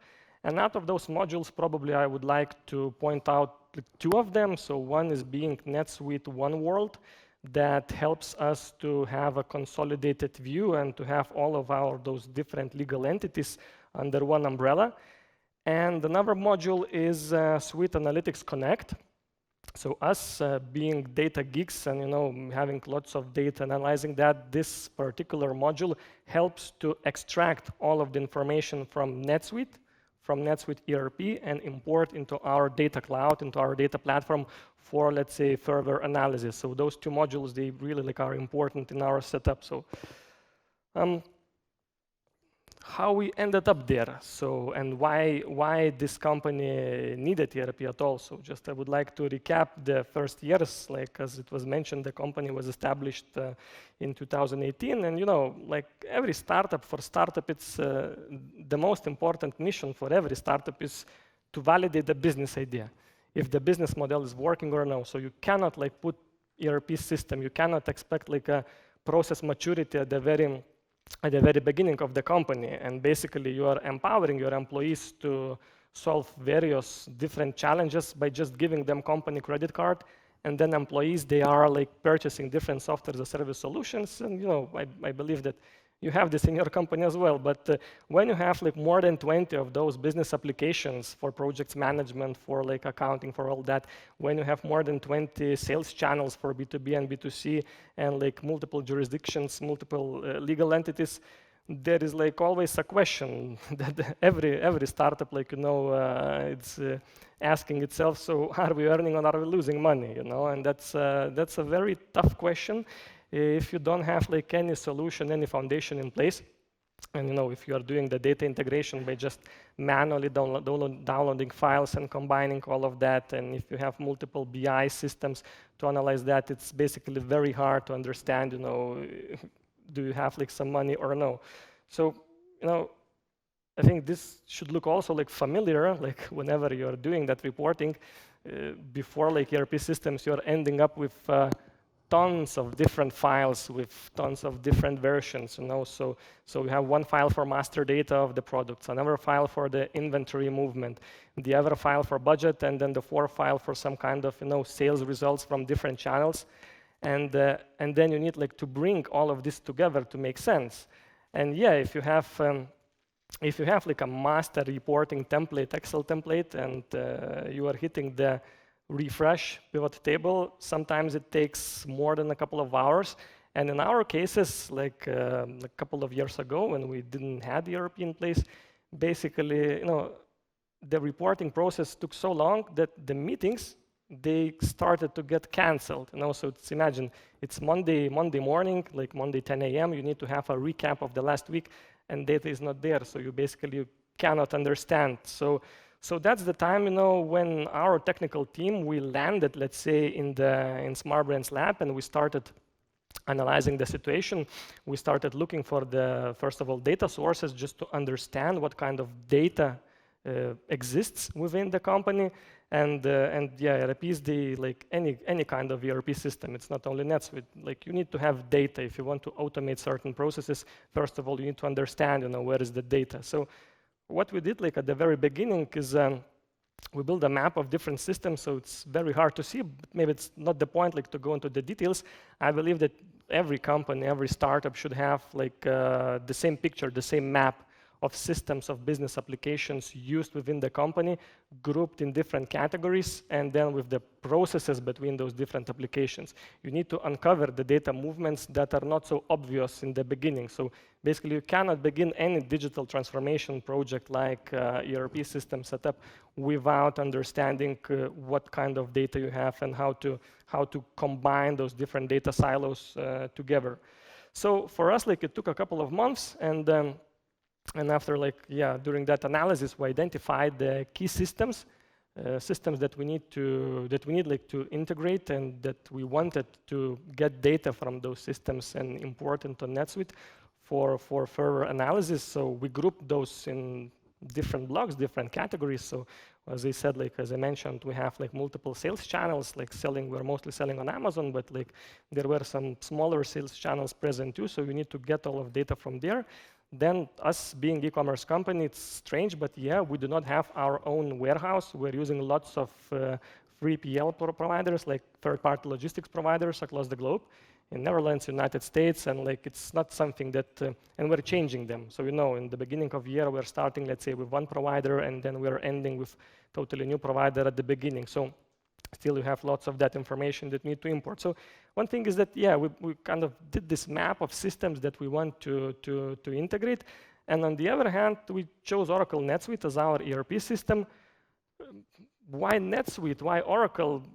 Basically, it's a cloud-based solution and global solution. So one thing that we were looking for was the localization. So NetSuite, they had localizations for United States and for the Netherlands already, let's say, built in.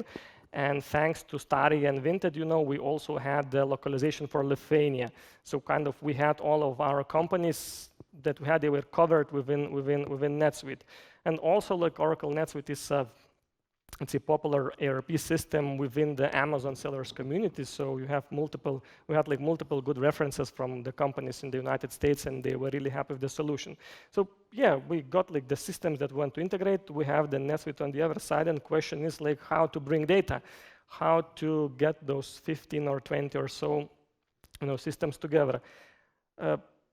After a couple of workshops with the technical team, we decided to go with quite an uncommon, I would say, approach. We decided to integrate everything using Data Cloud, and for Data Cloud and Data Platform as a key component, we chose Snowflake. So we kind of used Snowflake to ingest all of the data from different sources, put into Snowflake, transform like everything in that, prepare like and clean the data for ERP, and then from Snowflake we started like sending the required information, what's needed for the ERP to function, to Oracle NetSuite.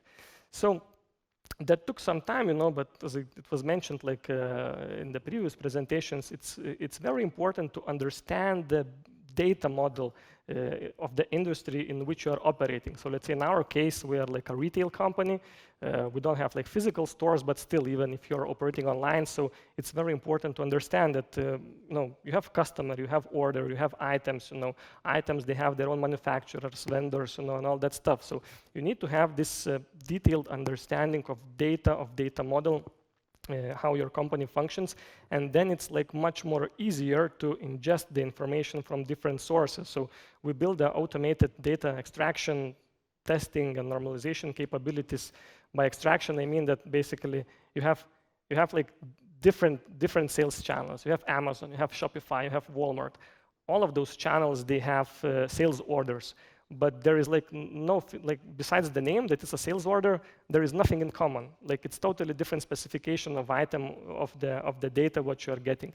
So you need like to map different fields from different sources into your retail data model, and that's like this process called normalization. So after the mapping, we had the, let's say, the vocabulary, the dictionary established of what we have in our place, in our data platform, and that made things much more easier when we started the integration workshops together with the Staria team, because we kind of knew, like, if it's a sales order, it's a sales order on NetSuite as well. So, like, going through those different data points, it, like, let's say, sped up things for us a lot. So, together with Staria, we worked to identify the different document types that we wanted to automate. So the ones that we decided to send to NetSuite automatically, they're like in bold color here. So it's every ERP system requires the same. You need to have customer, then you need to have like a sales order, the like inventory fulfillment, then invoice, then return.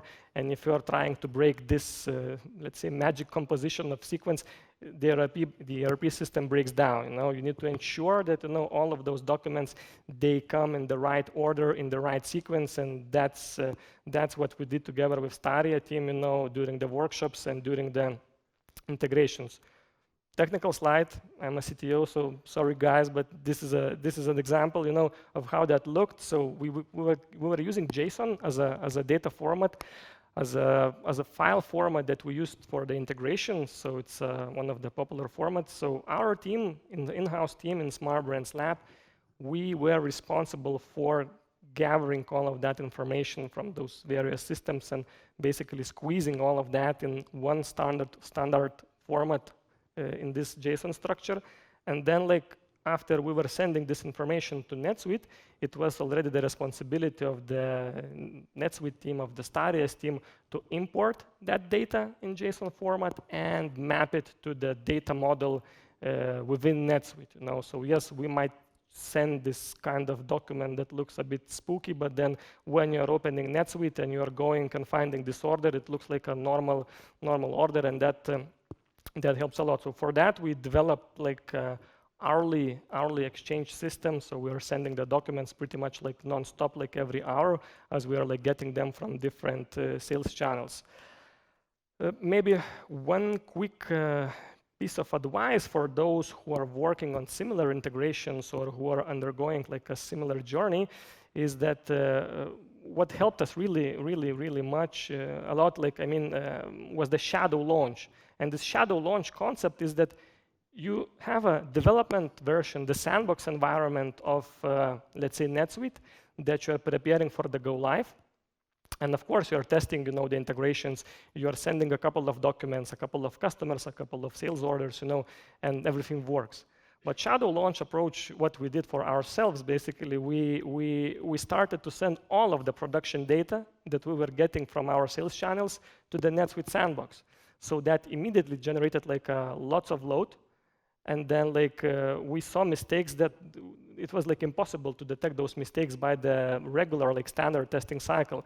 So the performance was tested, the data mapping was tested, and the go live event as itself, it went for us really smooth because of this shadow launch. We were in semi-production for a couple of months even before the go live. So whenever possible, try to do this because this helps. So the result is, first of all, what we saw is, as I call this, CEO dashboard. It's addictive, actually. You are hitting the refresh button, on the widget, and you see the numbers changing. So finally, after integrating those different sales channels and sending the data, we had a consolidated view of different sales channels. And as I mentioned, as we're conducting business in more than 10 different currencies, it was really cool, finally to have the understanding, how much money do we have in dollars or euro, So another thing is that, as I mentioned, we're using the One World module. So we had this view immediately available to us to filter and slice and dice everything by just selecting the subsidiary that you need. You can check the results at the group level. You can check the results at the European company level. So that was really useful for us. One thing, that we paid lots of attention in our workshop is the data integrity. And whenever you're doing any kind of integration project, the integration will break. There is no way to avoid that. So you need to design your processes, around this concept that integration won't work, and you need to have processes in place how to mitigate those events. And you need to have understanding whether the data that you have in ERP is complete and nothing is missing. So for that, we did learn by mistakes, of course, but within this project, in this we build a dashboard, we build a widget where you can see, are there any orders that are stuck in the import queue, or let's say how many sales orders there are without invoices, and that helps when you're trying to close the financial month, and those digits, if they're like not zero, then you need to go and look and work like what's the reason why the data is missing, why the orders are missing. So we had like a detailed log that the power users, the administrators of NetSuite, the financial department, they can open this dashboard and then see that, let's say, some new tax code appeared, and you need to create the mapping. So yeah, as a result, we're like live for the last year. So actually we went go live in last November, so it's more than 12 months. As we were saying, within the company, we created just the foundation right now. It's only the first step, the first steps for the company to starting to become mature, and still, like, even those like first steps helped us with some new processes that we introduced, with some financial discipline that we introduced. It's very like it's a startup, as I mentioned. So it's not that usual. If you are paying for something with company credit card, like not everybody knows that you need like to submit the invoice to the financial department. So NetSuite helped like to uncover those missing pieces, and we basically we kind of we have those processes in place right now, and we can generate the profit and loss dashboard quite easily and without any struggles, as well as we have the very detailed level of let's say order level profitability. So we are no longer analyzing the digits like how much revenue we had yesterday.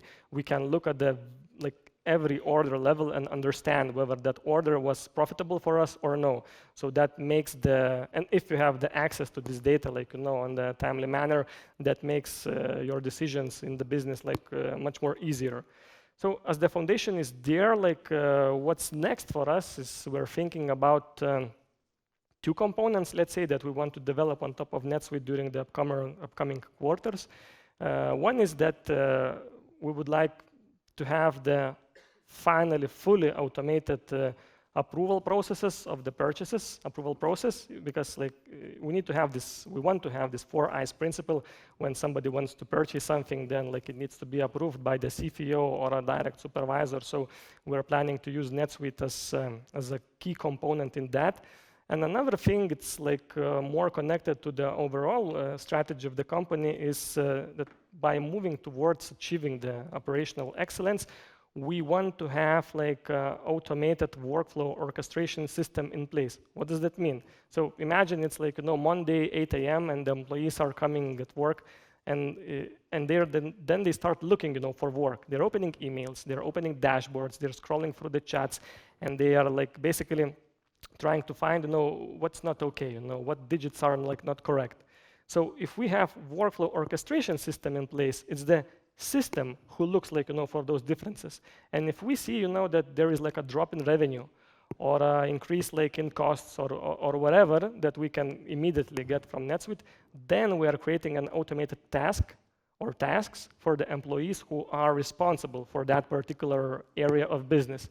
And then if it's Monday 8 a.m. the employee comes to work, it's just already a prepared list of stuff that needs to be checked and then ticked, if it's completed. So in that way, we're aiming to increase the efficiency and increase the, to make the tasks more dynamic. So in both those cases, we're seeing NetSuite as a key component through which we can get the financial data and feed it to this module. Key takeaways or lessons learned or the suggestions, so it's very important. This one is data outlives code. So you need to think beyond the business application. Even if you're working on ERP system project right now, it might be so that after 5 or 7 years, you will change that system from one ERP to another. But thing is that the customers, your business and your vendors, it might be that they will remain the same. So you need to understand that data will be still there, and you need to understand the data model where it's operating. So you need to have a data strategy in place and not to lose access to your data, especially when now there are lots of cloud applications in use. So whenever you're canceling a subscription that you're paying monthly with a credit card for, let's say, project management or some 3PL vendor, whenever you're canceling the subscription, they're terminating access to you almost immediately.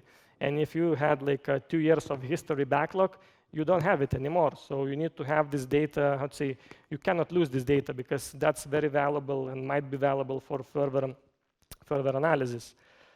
Another thing is as usual, as with any ERP project, is the managing the expectations. Usually, like, especially in startups, if the ERP project is the one that is expensive and you have lots of stakeholders and they have lots of ideas of what this ERP project needs to solve, and and it's impossible to accumulate all of their needs and to launch then ERP in a timely manner, So you need to understand and to communicate that, first things first, and that we need to divide the ERP project in different chunks, in different pieces, and the first piece that should be like prioritized is the fundamentals. So we need to have the basic accounting in place.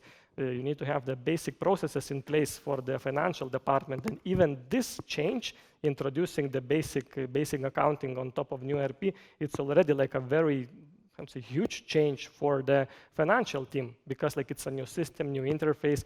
They don't know this, they don't know that. You need to help them. So divide and conquer basically, and move as agile as possible in the ERP project. Well, another thing, it's the communication. So we started the workshops with Staria, I believe, in June. And the go live was in November last year. So within those months, we worked like remotely. So we were meeting, as I said, like the first time during this event. So we had we had calls, we had different meetings organized using Zoom and that stuff. But one particular way that was really successful, we think, was using Slack for the communication. So it's an instant messaging tool. So because the team was international team from different countries, different time zones. So if you have let's say technical question, one quick technical question, it makes no sense to organize a meeting just to get answer to that question. So you're just writing in Slack that, hey, we need this, we need that, and then whenever the Staria team connects and goes online, they can answer. So this particular way of communication helped us a lot. And we're also using Slack to get the information from NetSuite. So let's say if we are getting new bank statements, we're also sending information from our data platform. We're sending information, first of all, to NetSuite and then to Slack, that, hey, there is a new piece of data that came in from the bank. If somebody's interested in that, you can click here and then the NetSuite opens. So that makes the work much more dynamic and agile. And the thing that helps with the change management a lot, it's the celebrations, So that's the video from the last year when we went live in November. So lots of team members gathered in the office. Of course, not all of them participated in the project, but having this sense of achievement of success, and bringing every employees, all the team together, it really, really helps for the change management, because then the adoption of the system and the usage of that system, it's let's say much more easier when you're putting some kind of nice events on top of that. So with that, kiitos, thank you. I hope I pronounced that correctly.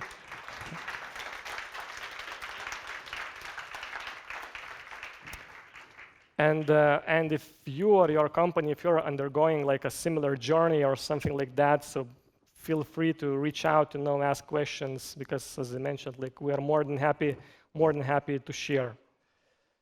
So yeah, thanks. I don't know if we have any questions. Well, we at least have one from the online stream. Question from Patrick: what would you do differently if you did the NetSuite implementation again? That's a good one.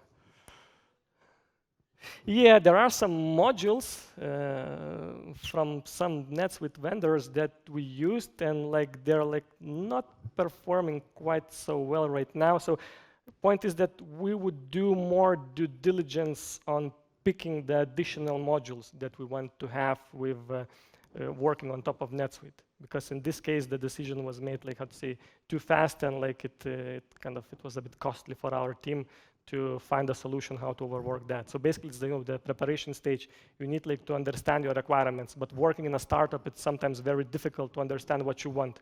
So you're like, it's a flying plane. You're changing, the engine for the flying plane. So it makes the things not that easy, but at least it's interesting. Okay. All right. Thank you.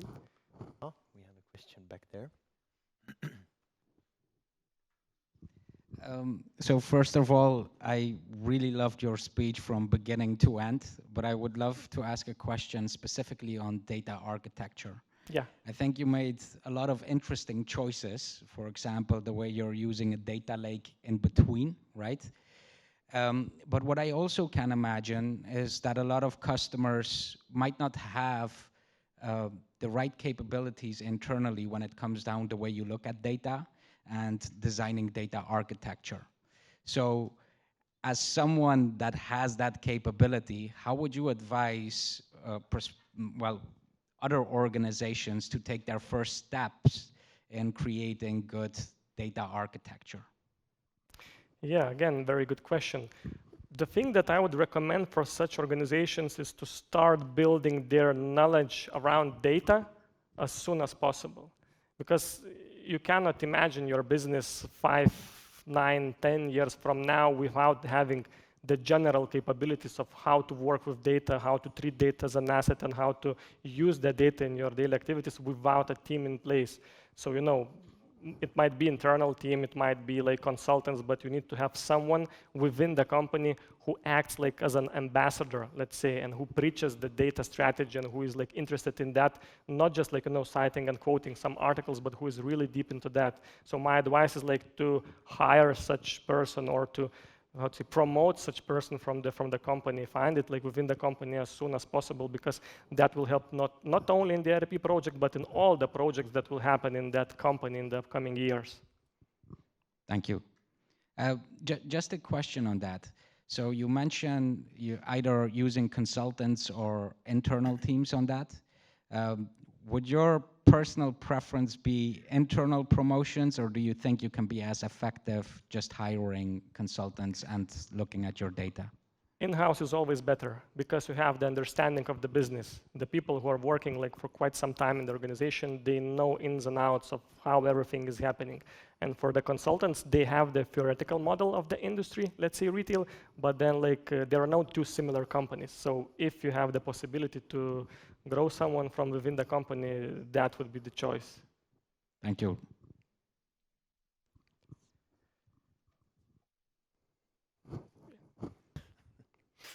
The microphone is on its way. Yes, it's on its way.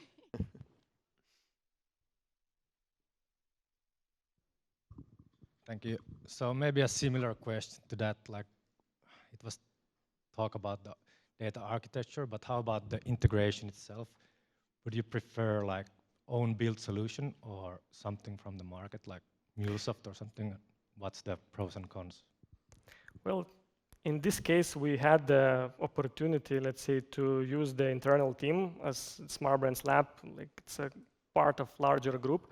So we have an internal team who has the experience for the integration. So it basically was a very easy decision to go and build everything ourselves, because then we are able to maintain this. Then with some kind of connector that you can get from the market, it might be faster, but then like it might be also more expensive in the long run after the initial investment phase, and and it might be that it won't be as flexible as you might need. So we also looked into some connectors around like in the NetSuite ecosystem for some integrations, but yeah, not all of them can fill our needs, and not all of them can be customized. So in some cases, it just made more sense for us to move on with our like internal team and to build those integrations ourselves. As a bonus, after we integrated those systems, at least to the data platform ourselves, we connected the BI tool also to the same. So now we have the single source of truth through which we're analyzing data from both like ERP and for BI. So it's like in one place, all of the data is accumulated. Makes sense, thanks.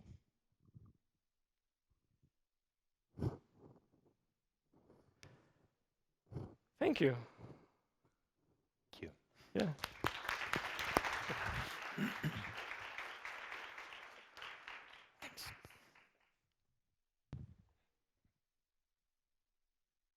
Thank you very much, Justin, for coming all the way to Helsinki and sharing your growth story. Next up, we will shift our focus to how you can reach financial process excellence. And well, to answer this question, we will listen to the team from Staria that have been working with several different fields to ensure that NetSuite users get the best tools to support their growth. We will have the following team from Staria on stage: Jani Jääskeläinen, CTO at Staria; Mikko Kurki, Head of Product Management of BI and Planning at Staria; and Juha Oja, Business Development Executive at Staria. So welcome to the stage, Juha. Right, thank you, Robin. Yeah, I'm gonna have a little introduction with you guys about how to reach the finance process excellence. And let's start from this slide. We at Staria, we aim to be the trusted navigators of growth. And basically this timeline here is a growth timeline, and this is our playground. We have all the expertise, the know-how, the field-tested technologies to provide our customers during their growth journey. And we have a pretty good track record on this regard, and we have the luxury of working with these great companies you see here, just to show a few. And of course, there is room for one or two more, so let us know.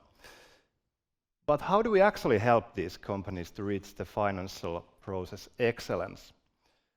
Let's start with three things. You need to have process, people, and technology in the right place.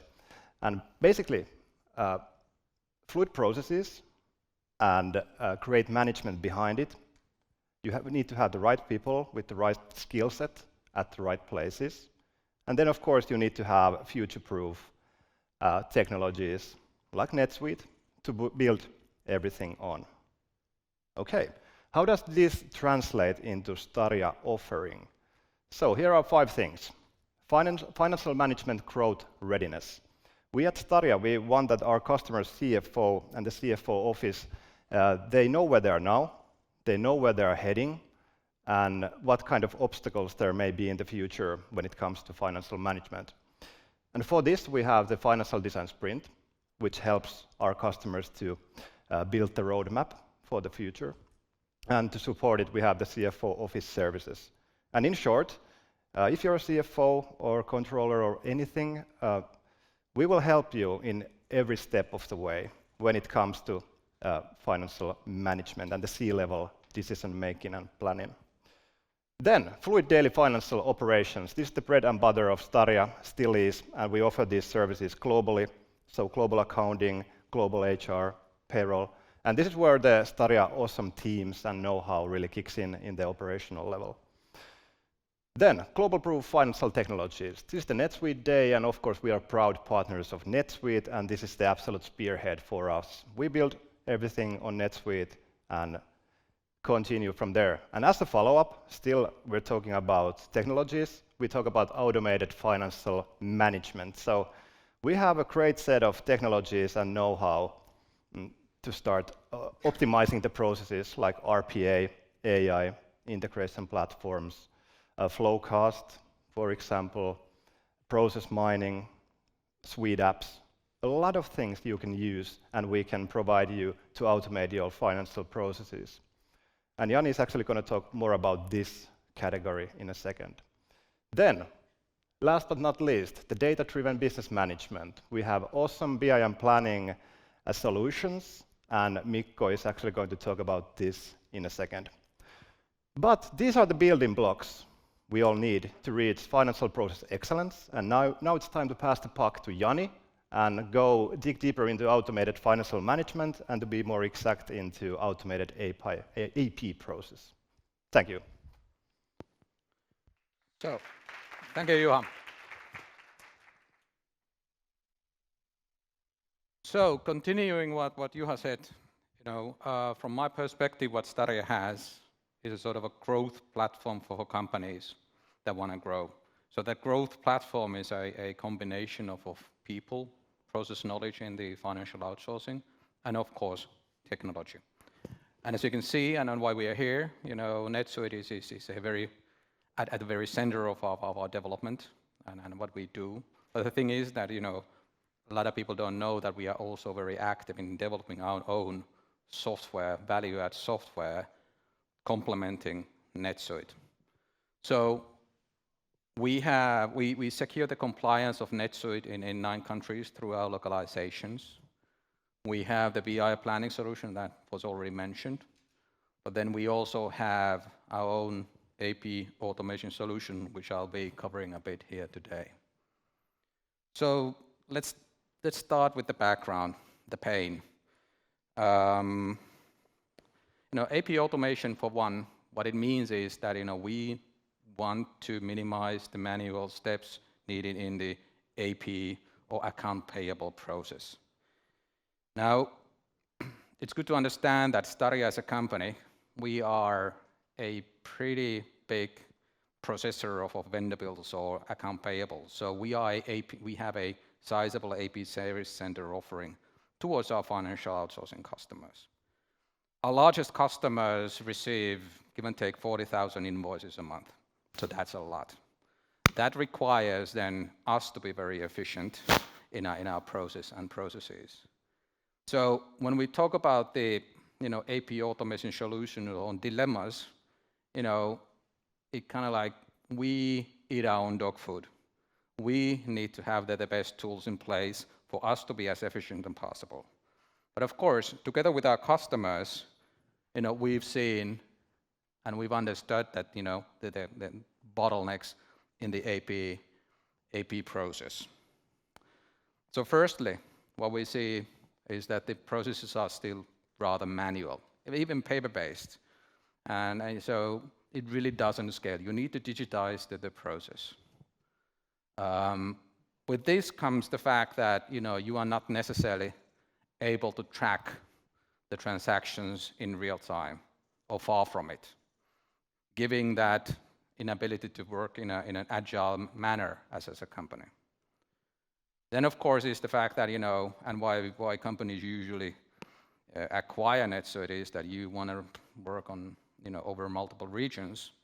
So AP processes can be or tend to be, very, locally central or local and so forth. So you'd need to have a tool that you could use across borders. And then with all of this comes the fact that, if you use different kind of AP solutions, it means that your data is scattered. You don't have that real-time view. You don't have that consolidated view of things unless you do a lot of integrations and so forth. So these things have given reason for us to develop the AP automation solutions, or these kind of things give reason for the AP automation in general. Okay, so how can then you go about and optimize your AP management cost? So from our point of view, everything starts with the inbound transactions, so incoming vendor bills and their quality. Because if you don't get that right, you'll be just pushing the problems down the process to the people there, handling the issues or manually handling the issues. So of course, it's always best to use electronic invoicing. In Nordics, that's quite a lot of given, but in many regions, that's simply not possible. You have to deal with PDFs, scan them, or even paper. Hopefully less and less paper, though. But that really requires a quality process, how to read those PDF invoices, paper invoices, and digitize them.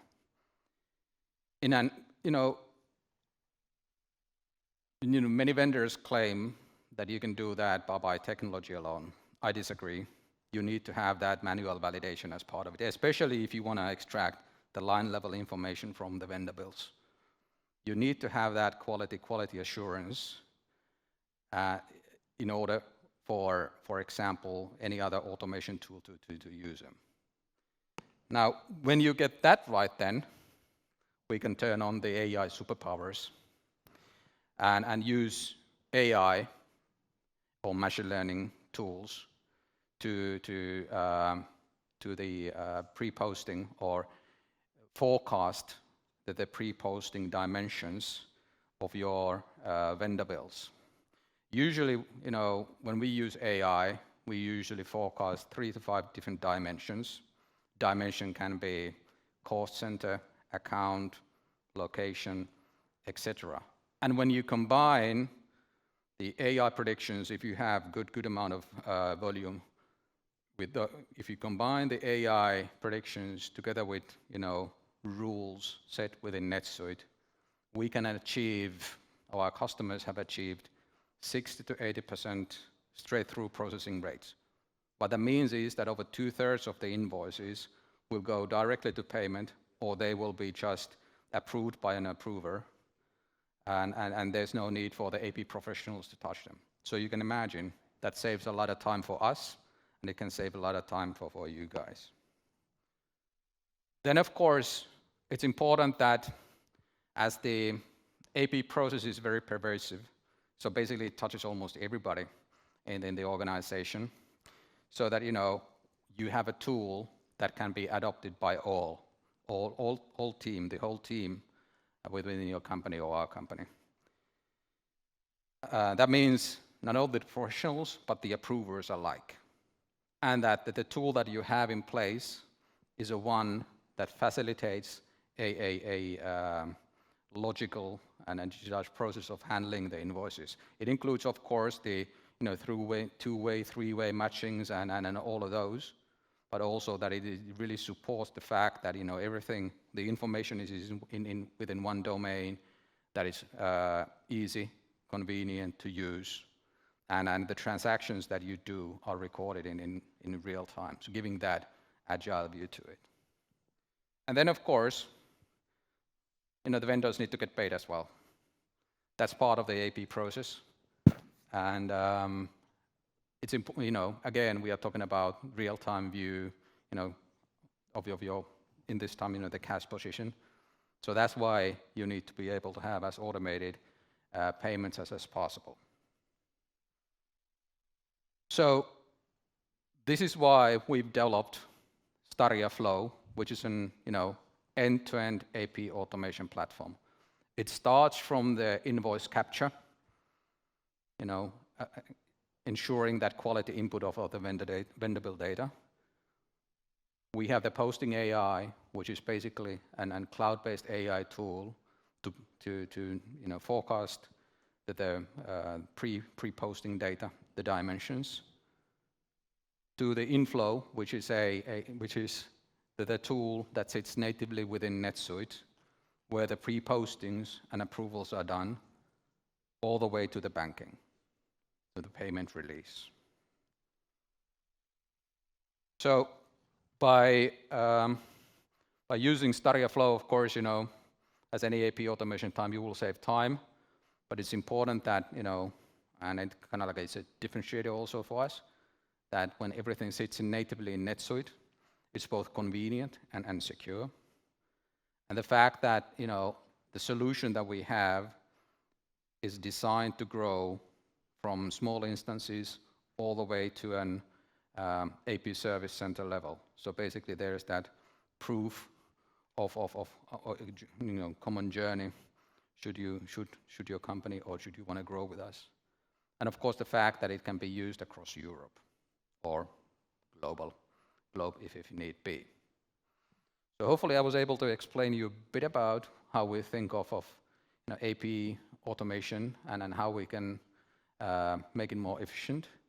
And I will be passing the puck now to Mikko.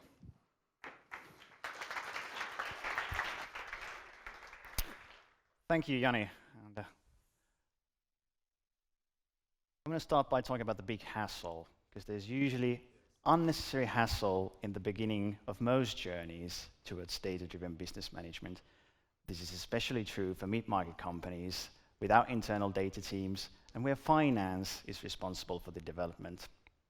All the companies would really want is just to tap into the hidden potential of the organizational data and then incorporate that through automation into the management reporting and planning.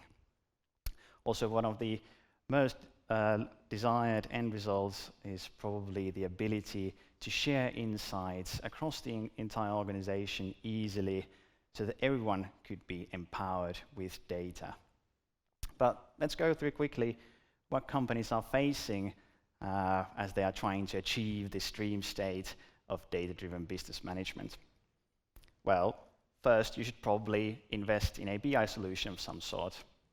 And financial data is often priority number one to be integrated. And the hassle starts because BI solutions are first and foremost data analysis and not financial reporting tools. Sometimes you need to customize them quite a bit in order to actually get the desired management reporting. So implementations are lengthy and pricey, and once finance finally gets their hands on the solution, they realize that they are not able to make any changes to the underlying content or the measures themselves without learning programming. But then you also need to think about what are you going to do with planning. BI is not going to help you there, and you want to move away from spreadsheets for obvious reasons. That is why you acquire a planning solution on top of your existing BI solution. So yet another new implementation project. The planning solutions in the market these days that actually have proper functionalities are very notorious for their complexity, and many of them have been initially designed for enterprise-level customers, and they come with a matching price tag. So due to the complexity, finance isn't really able to master this tool either, and so the hassle continues. And then there's also the matter of communication.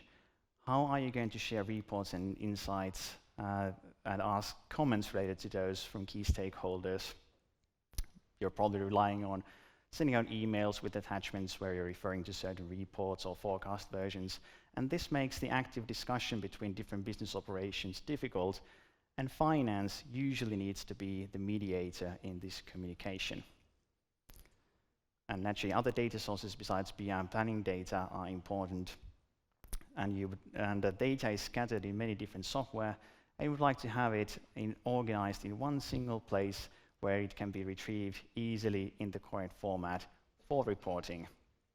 Well, setting up a data warehouse would solve this, but it is a huge project. And at this stage, most companies are already willing to throw in the towel and forget all about the transition into data-driven business management. But what are the ways around the hassle? By looking at the development of FP&A tools, we get a great overview. It has taken us 3 generations to come up with something decent. We started off with rigid and clumsy on-site solutions that were accessible to only a few. And as we've made our sort of proverbial way to the stars, we have actually seen cloud-based solutions and ultimately solutions that are far more agile and easier to use and maintain, and those that come with pre-built functionalities. Staria has also decided to contribute to the development, and we thought that there's still room for improvement in the third generation offering. That is why, as Artti explained in his opening speech, we decided to acquire new technology and expertise into the company, and we came up with our own approach to data-driven business management. First, we introduce an inbuilt data warehouse to hold all the data from your source systems. With this data warehouse, your data is kept organized and always in the right format for your organization's reporting. Also, your historical data is kept safe. So let's say you decide to change the software, you don't lose continuity in your data. So this is your bedrock. And on top of the inbuilt data warehouse, we add user-friendly BI that has all the management reporting features in it as standard. You know, stuff like comparing actuals against forecasts, against last year numbers and year-to-date values, as well as pre-built content like P&Ls and balance sheet reports that can be edited easily with no code whatsoever. Then you also need, thirdly, the ability to look into the future And for that, you need agile planning with extensive capabilities like scenario planning and the use of drivers and allocations. And naturally, the benefit of having both planning and reporting on the same platform is that all of your numbers from your plans flow automatically to your reports without any additional data transfers. And naturally, all the data in the underlying data warehouse can be utilized in planning as well. And one of the definite highlights is also the ability to share your insights with everybody on the same cloud platform. You can attach your insights directly into chat groups and ask specific users to comment on them. Also, all the dashboards and reports can be made to speak the language of your business operations so that everyone can truly be empowered with data. And while we were at it, we decided to throw in enterprise-level functionalities as well. Stuff like group consolidation, the ability to embed the solution in other software like PowerPoint or Teams, and a bunch of machine learning algorithms to help you in your reporting and planning. We have modeled and automated previously high-end functionalities to the point where they can actually be offered to mid-market with a feasible price and great usability. We also made sure that the solution packs real punch. It can handle millions of rows of data easily, so there's really no risk of it running out of steam anytime soon. And through automation and well-designed functionalities, our solution is deployed rapidly, and the basic setup with pre-built content is up and running in just days. And you get all this through a single solution called Staria BI and Planning. And this is your end-to-end approach to data-driven business management. We're also offering a comprehensive NetSuite integration out of the box.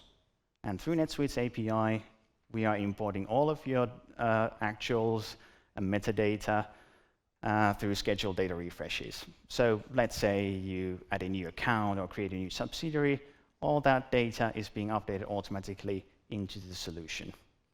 Custom segments are also supported, so you can connect to heavily customized environments as well.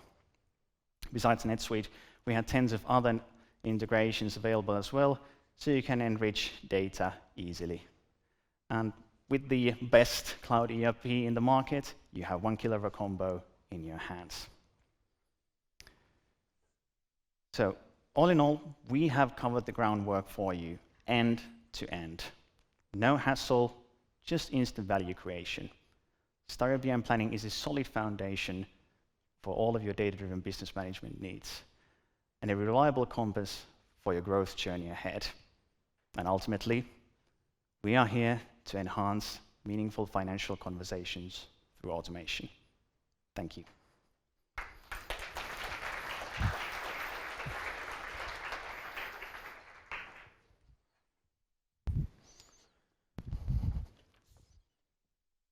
All right.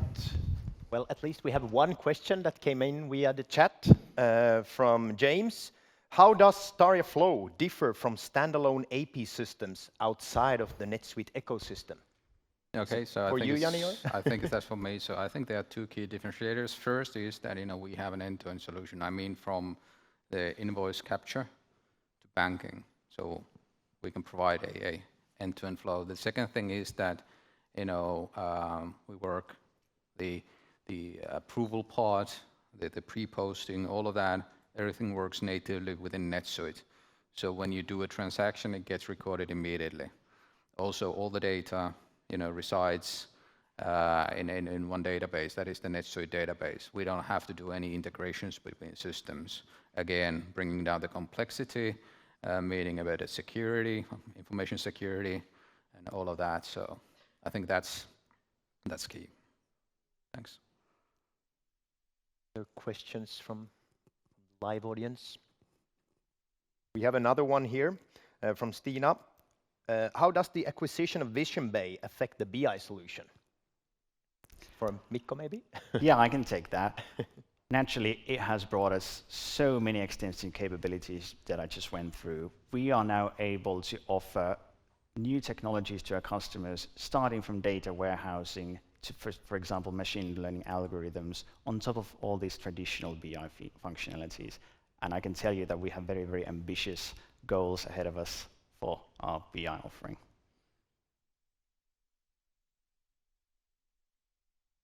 Well, no more There is questions, I silence. guess. Now it's silence. Yeah. Thank you, guys. Well, thank you. Thank you. Thank you. It was a pleasure.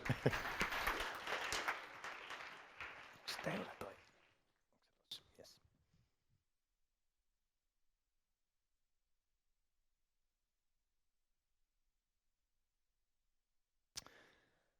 Well, thank you, Jani, Mikko, and Juha. It was nice to get a better view of finance process excellence. Next on the agenda, we have something very special for you. It's a panel discussion focused on international growth. We will warmly welcome Heikki Puomila, Finance from Supercell, Johan Haataja, CFO from RELEX Solutions, Lauri Isotalo, CFO from Framery, and Stefan Schumacher, COO from Effecte. And you have to excuse us for like 2 minutes. We just need some technical break to get the chairs on stage. All right. Hi, guys. Nice to have you here. Hello. Hello. Hello. I'm trying so that I can see you. How are you? How have your day been? Excited. Nice. Yeah. Good to be here. Okay. First time for me, at least. Okay. Nice. Yeah. Great to meet and great to see that we have many NetSuite users nowadays. Exactly. Thinking back to 2014 when we had the first time. Exactly. Yeah. Yeah, I mean, Heikki, you hosted this event, I think it was at least back in 2017. That was my first NetSuite day. And, well, prior to that as well. Okay, but we will trying to focus on international growth. I don't think it's hard to try because you are all about international growth. But somehow to start out, it would be a good to kind of have a short introduction, of course, about yourself, but also the company that you are representing here. And I think that, well, Heikki, we were already, well, kind of touching that. It would make sense to start out with you, that if you could start telling briefly about, well, both yourself, but also your company, since it's somewhere, it also for Staria, it started back then sometime, years ago. Yes, I'm from Supercell. It's a Finnish mobile game company. I bet that most of the Finns have read of the newspaper of the company. So founded in 2010, and I joined Supercell in 2013. Now 9 years ago on Sunday. Okay. So anniversary coming up. Yeah, our company has launched 5 games globally, and maybe the most epic game that most of the male audience at least know, it's Clash of Clans, and then we have Heyday, Brawl Stars, Boom Beach, and Clash Royale as other titles. And I'm running the external reporting team, or could I say external accounting team, accounting, payroll, tax, and could I say everything on operative finance in the company. We are nowadays team of 7, and annual revenue is about 1.5 billion. And we started in NetSuite with when we implemented first time, we had 3 companies. Now we have about 12 subsidiaries, and we have offices in 6 different, or subsidiaries in 6 different countries, and revenues we get globally from basically every country in the world, through Apple and Google mostly, channeled to us. I guess that we take like round table here just to get kind of a brief introduction. So if we go on with you, Lauri. Yeah, for sure. I'm Lauri Isotalo. I work as a CFO at Framery. So what we do is the soundproof working spaces, phone booths, if you will, to the offices. And so we deliver pretty much globally. We've sold to more than 80 countries by now. And well, I've been with the company for 6 years, close to, and the company was founded now 12 years ago. And maybe with then it kind of goes, the growth sort of a hand in hand with NetSuite, and since let's say about 4 years, well, once the company was 4 years old, the kind of the product was ready, and since then it's been quite a bit of a growth. So in the first, well, say from 14 to 16, the company grew from 1 million to 17 million, and at the time also it was obvious that we need a new ERP, which was then chosen to be a NetSuite. And this year we are landing close to 150 million, so close to the tenfold from there. And with that, of course, the NetSuite in the beginning, it was just one entity in Finland. Now we have our own employees in 15 countries in 4 continents. So it's been quite a change for the company and, of course, for the ERP along the way. A lot of things happening in you said 6 years that you have been on the company? Yeah, for sure. Okay. Nice. And Stefan, tell us a little bit about you and your company, Effect. Happy to do that and great to be here. So I come from a company called Effecte. So we basically develop, sell and deliver a cloud-based service management platform. We are listed in Nasdaq North for the last 5 years. And we have our own operations, our own teams in Finland, in Sweden, in Germany, in Poland and in Spain as of this fall.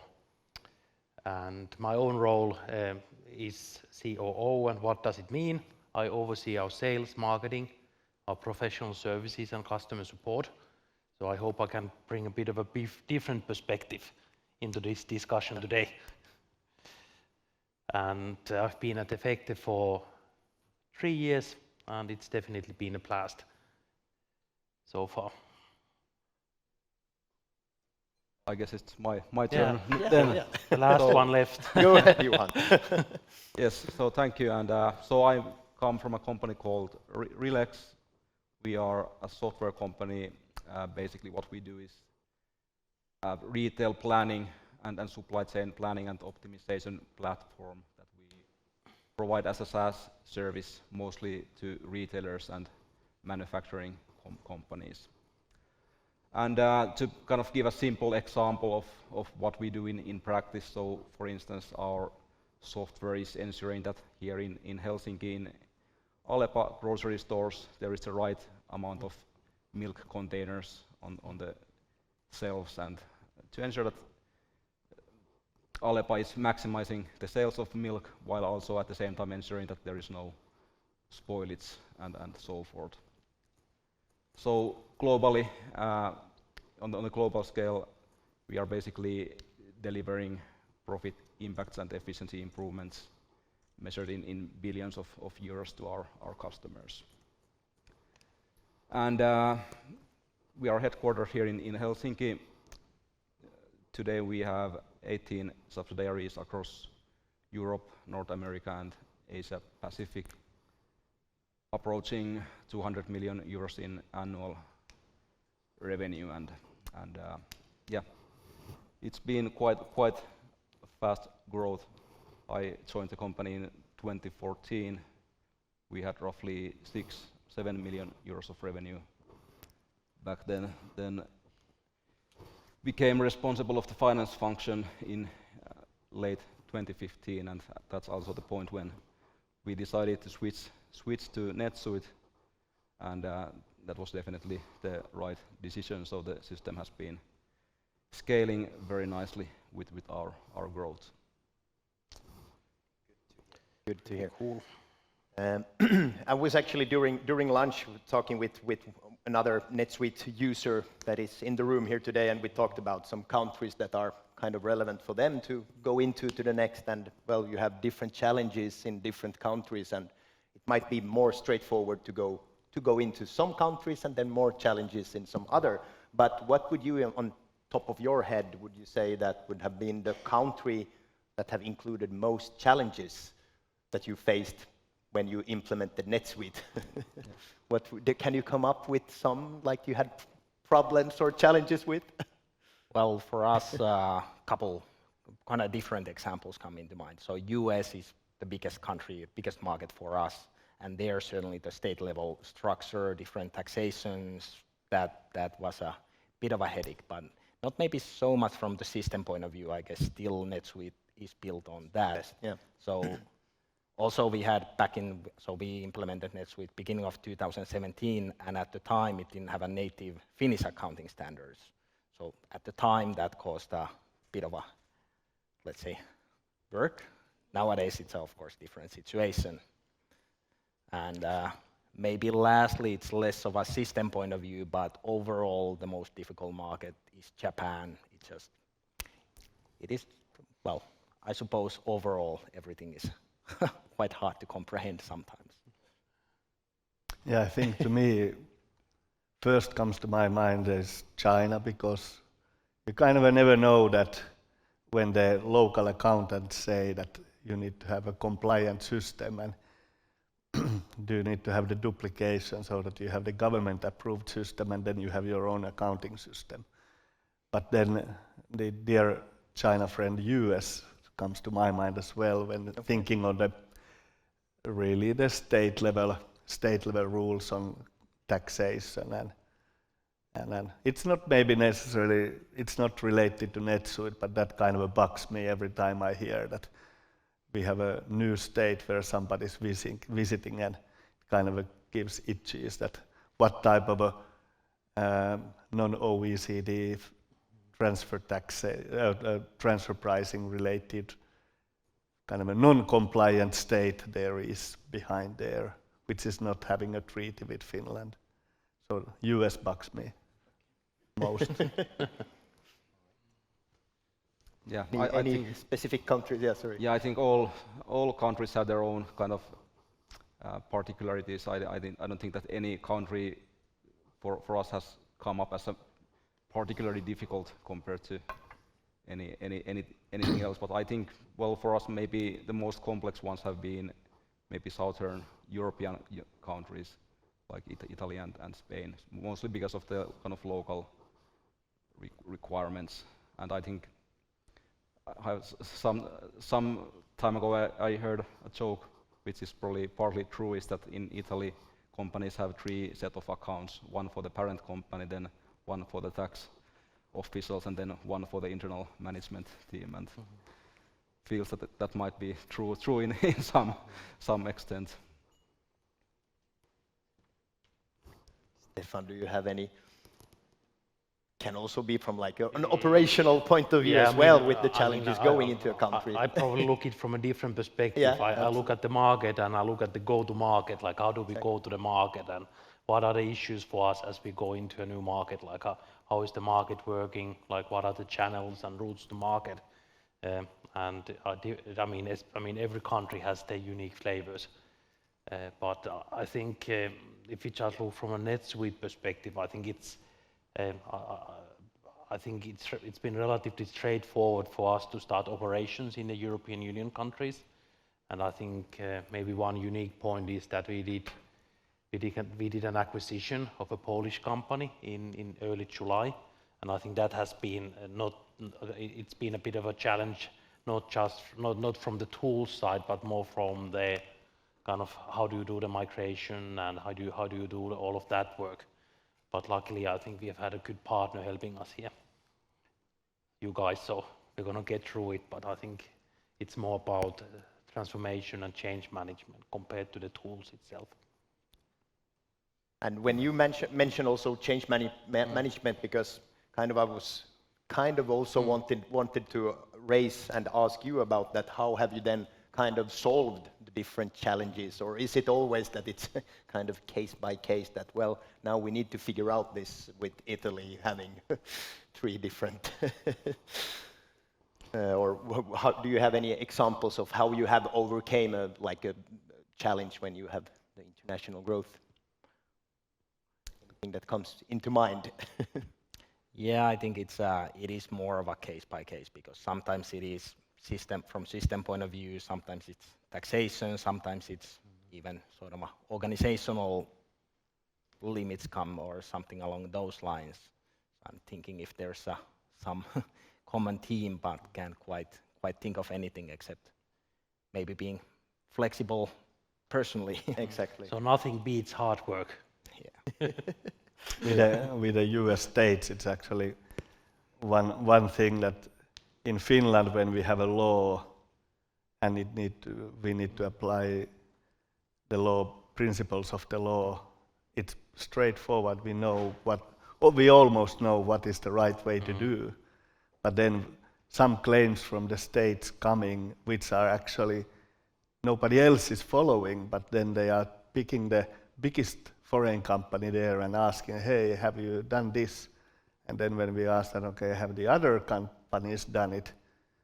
Then the consultant, and kind of a tax consultant, say that no, actually, but kind of we need to study this. So the headache is that you need to invest money for consultants to study something which is necessarily not a big risk, and really knowing the balance there between risk and cost or reward.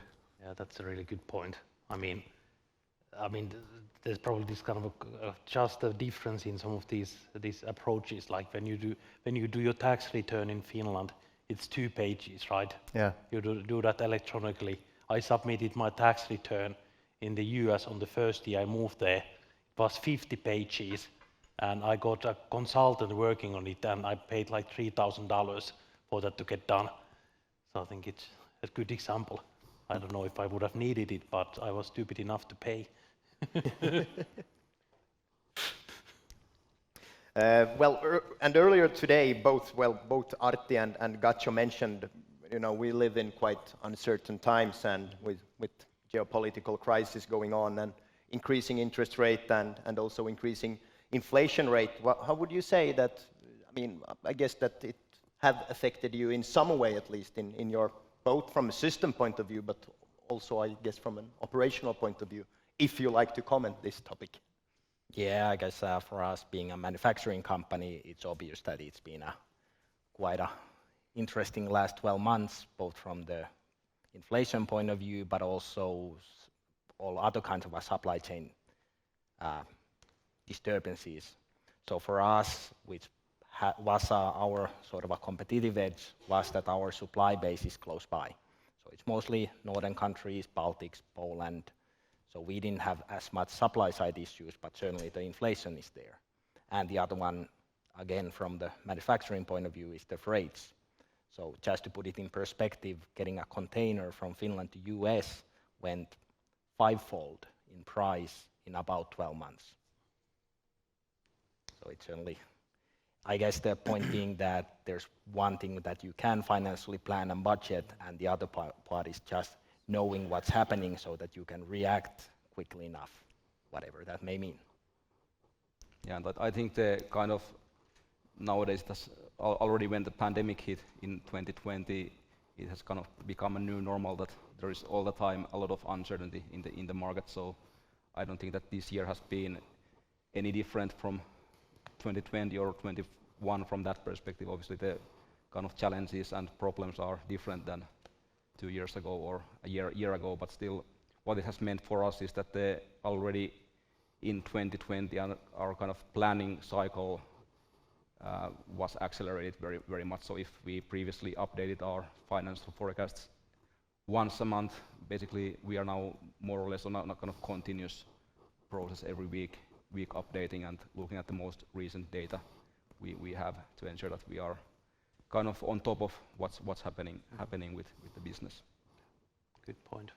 So I guess that also makes it even more important that you actually, of course, have the control. Absolutely, absolutely. Yeah. So in order to be able to do that, you need to have a kind of up-to-date data and visibility to your business, and also that the kind of books are closed early enough, and the data is up to date there. Yeah, maybe I'd throw a small joke. When we were in 2013, we had Pro Counter, and Apple and Google sales there pushed in monthly, and now we have Apple and Google sales in NetSuite. So when our legal then asked that, okay, what was the Belarus and Russia revenues last year? So it's just one click of a button with NetSuite to see the numbers, whereas in 2014 in Crimea crisis, somebody would have come and asked that what was the Russia sales in our accounting system in 2013, we wouldn't have known it. We of course would have found it elsewhere, but just as a promoting a bit NetSuite having different dimensions in the reporting. Yeah, I mean, I probably look this also from a different angle here, but I think what's important for me when I'm like a NetSuite user is that kind of real-time insight, real-time data. Like in a way, the consolidation of all the other companies and getting that data on your fingertips in the time of uncertainty. So you can, and your leadership team can do decisions quickly and can react to anything that's happening in the market. And I think that feed from the systems gives one perspective, and then you look at your sales pipeline, and you combine all of these to get a perspective where the business is heading. And I think that kind of data-driven capability to become more data-driven, I think it's important. And I think NetSuite there helps us definitely. And if we stay a little while on the word growth still, would you say that kind of, well, how does growth look like now compared or versus how it looked like 3 years ago? Would you say it differs, or is it still the same? Well, for us, it's been quite volatile in the last years. So put it in perspective, from 2014 up until 2019, so we went from that 1 million to more than 100 million. And now with the COVID causing a bit of a speed bump, but now rather it's turned the market more, well, better for us. So this is gonna be by far the best year we've had. But I think while the COVID, what we call COVID years, is basically 2020 and maybe the first half of 21, it also sort of gave us time to get the foundation in order, because before that the growth has been so quick, so you kind of had to make do. So in that sense, the growth this year, even though volume-wise it's the biggest ever, it's even in this supply chain environment, it's actually a lot easier. But I think it's a lot to do that we've redone the systems, and while there's still a lot to be done, it's in the better shape than it's ever been in company's history. So I think that certainly, it seems, in that regard anyway, more effortless. Thoughts about if you think that, does it differ or not? Business as usual. Yeah, in COVID times, people definitely played more mobile games when they were at home.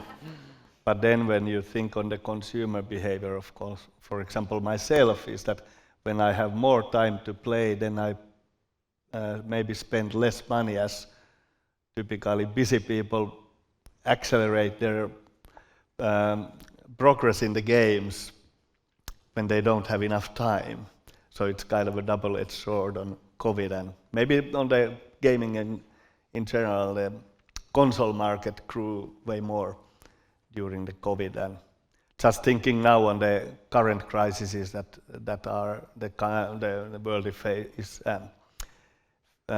facing. So of course there is, people have different challenges on where with their home finances and where they spend money, electricity prices rising, etc. So and of course in our business, in entertainment and gaming, as a wider entertainment scene, of course the supply of different entertainments have grown. So earlier we had Netflix, now we have like dozen of different video subscribing channels. So of course they eat that consumer spend way more than just having few of them. Interesting to see where our business is very much hit driven. If you create great new game, or then make a massively popular update to your existing games, that moves the needle most. So that has been the key to our success and during the years on having good timing on the updates or new games and good innovations.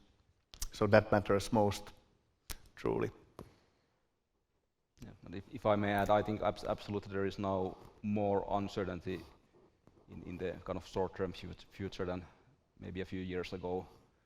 But I think for us, from the business perspective and kind of mid-term outlook perspective, we are actually in a lucky situation because especially during difficult economic times, companies need to become even more efficient and optimize their supply chain and kind of seek for efficiency improvements, and that's exactly what our system is doing for retail and manufacturing companies. So in a way, we also see some additional demand coming from there.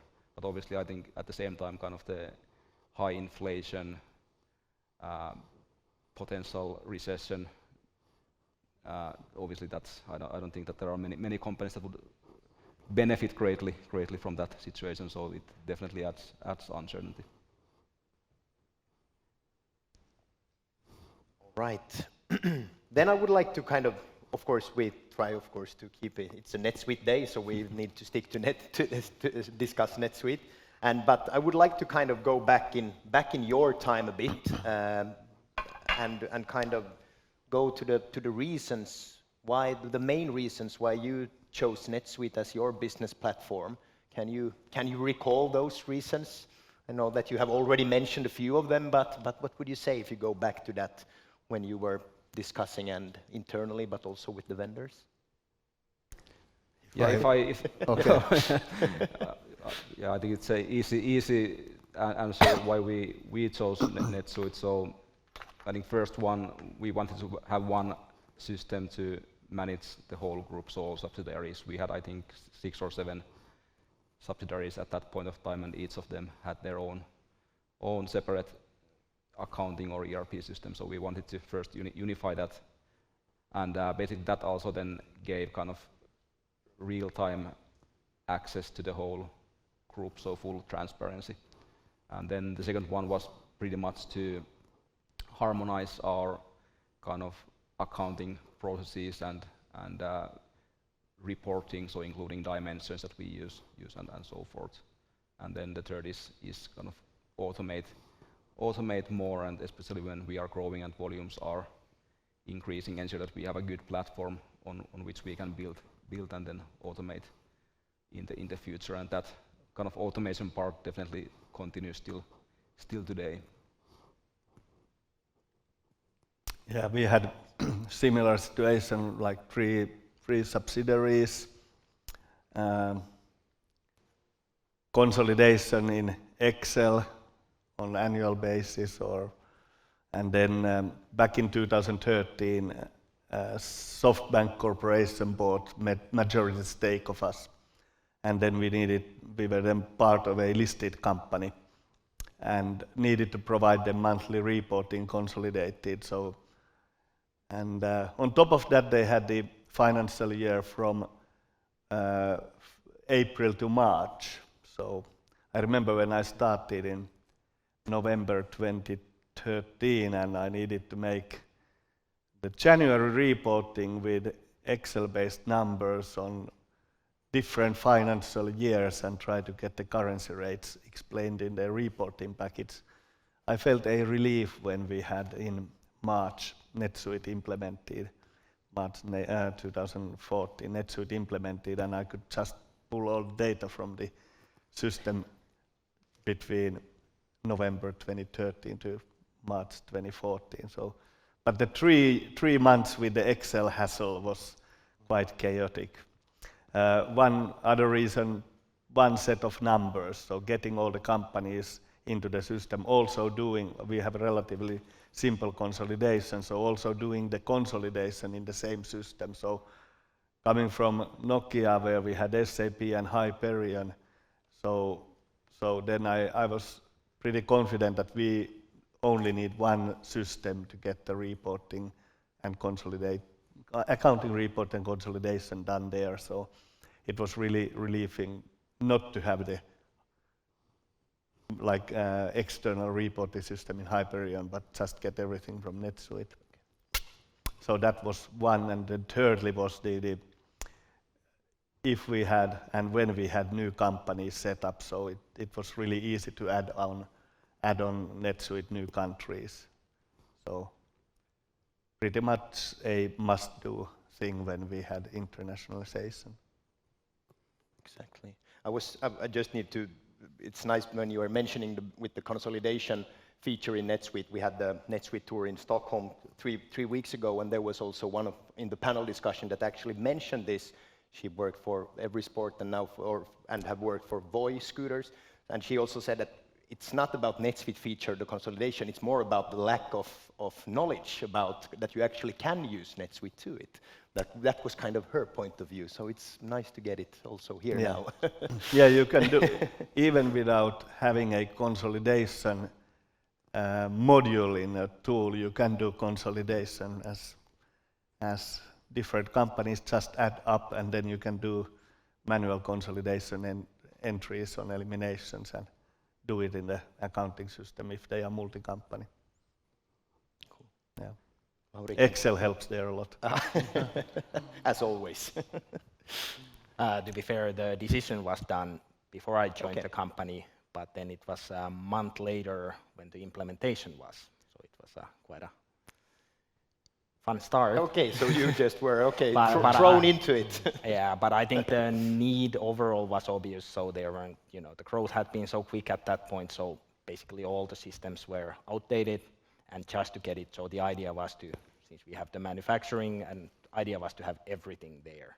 Now, to be fair, as we've grown, so we've had to add certain external softwares there for warehouse management and that sort of a manufacturing execution side of things. But still, it's very much the NetSuite that has stayed in the center of all of that. And the other thing has been that when we implemented the system, we only had one entity in Finland. But pretty much, well, at the same time, we were also setting up the first subsidiary in the US. So by the time the base setup was ready, we needed to start the transition to the one world and have the whole subsidiary set up there. So, but I guess that just sort of proves the point that what we needed was the flexibility, because at the time the growth and the change was so quick that we needed the system that could be adapted quickly as well. I think that's. Stefan, do you? Yes, I wasn't part of the decision process, but I did an interview with our CFO. Ooh, nice. Before I left.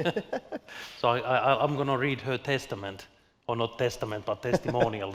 That's a different thing, right? She's still alive and kicking, by the way. So she said that one of the key reasons was that we were able to get the financial system aligned with the invoicing, and we do a lot of project work. So kind of having all of that visibility into the same system. So before that, we had multiple systems for time entry and project management and all of that. And then I think what she loves most about it is that she has this kind of real-time visibility and consolidation across the daughter companies. Saves time, reduces errors, kind of makes the reporting faster as we are publicly listed. That there's a bit of a requirement on that side, and she enables her to lead with data. So those were her words based on the interview. Yeah, thanks for getting that. Some greetings. I think that we were shortly discussing about it when Andre had kind of went through the key highlights as well. But what would you? I mean, you have worked with the system for quite many years already. Do you have some sort of, or I guess that you have some sort of development ideas, both to NetSuite, but maybe also for, I mean, we have Jani and his team here today with the Suite apps. Anything that, is bugging you on a daily basis? Yeah, the thing that we are looking now is that, okay, how do we get the planning, sorry. No worries. Yeah. Reminder of my daughter coming home, so I'm on the duty. So yeah, we are now looking at, okay, how can we maybe move from very much Excel-based planning and also management reporting to a more professional tool. That's maybe future to show where we go there. I've had many reference calls with maybe many of you guys as well in the audience. So The one that I always mention is the currency rates, and it's actually a very small thing, but it's kind of something that bugs us. Okay. But we've overcome the challenge. But the treatment of currency rates, consolidated rates, and see how CTAs are shown in the accounting, muuntoero in Finnish. So that's the thing which my chief accountant would name most likely as first one. But it's kind of a minor thing, and kind of the interesting fact that when we discussed it with the people in California in NetSuite, they didn't understand that they had an issue. Okay. But I've met many Finnish NetSuite users who have raised that, hey, how does the consolidation rates, how are they calculated? And just calculate it and you notice that it's not according to any standard. But it's not that big of a flaw. We probably had a lucky day. The euro and dollar were exactly on the same rate a few weeks ago. So even that team is right sometimes, right? Maybe from us, well, I agree with the currency rates. It took some time to understand the logic. But maybe one thing, since we have all the manufacturing here in Finland and then sales through the subsidiaries globally, is the intercompany transactions and that sort of thing. So that there's not sort of a ready-made, at least from our point of view, solution for that. So that's maybe one portion that there could be something bit more readily in the system. Yeah, for us maybe one aspect is that when we implemented NetSuite, I think it was in 2016, actually NetSuite itself has evolved a lot since then, and there has been new modules coming up which we are not yet using at all. So recently and also in the near future, we are actually now kind of doing a kind of health check, ensuring that are we taking all the advantage of the system that it currently has to offer. So we are, for instance, looking to automate areas where we are currently doing a lot of manual work and so forth. All right.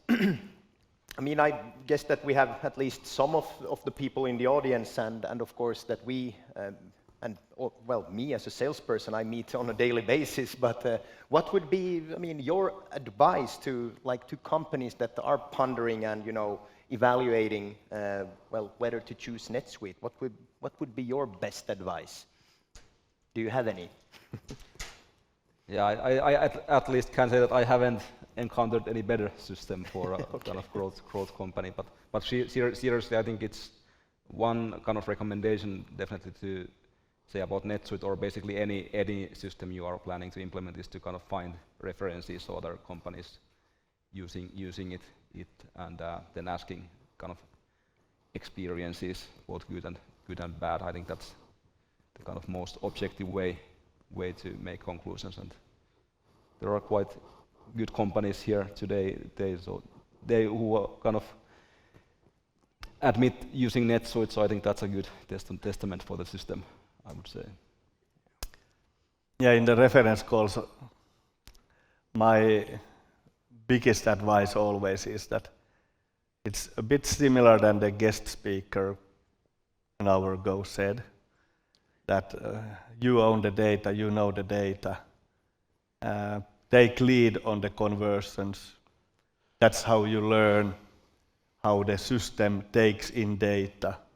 You don't need to learn it after the conversion, but you learn it during the conversion. And then you also, as you will then own the data later, then you also can learn if there is rubbish in the data or so. But if you let the consultants do it and they are not so senior, you might get shit in and then you get shit out.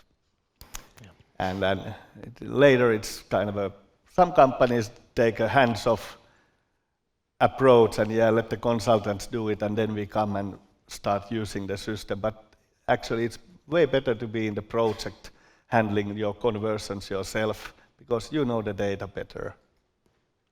And if you don't know, then maybe you don't implement anything before you know your data.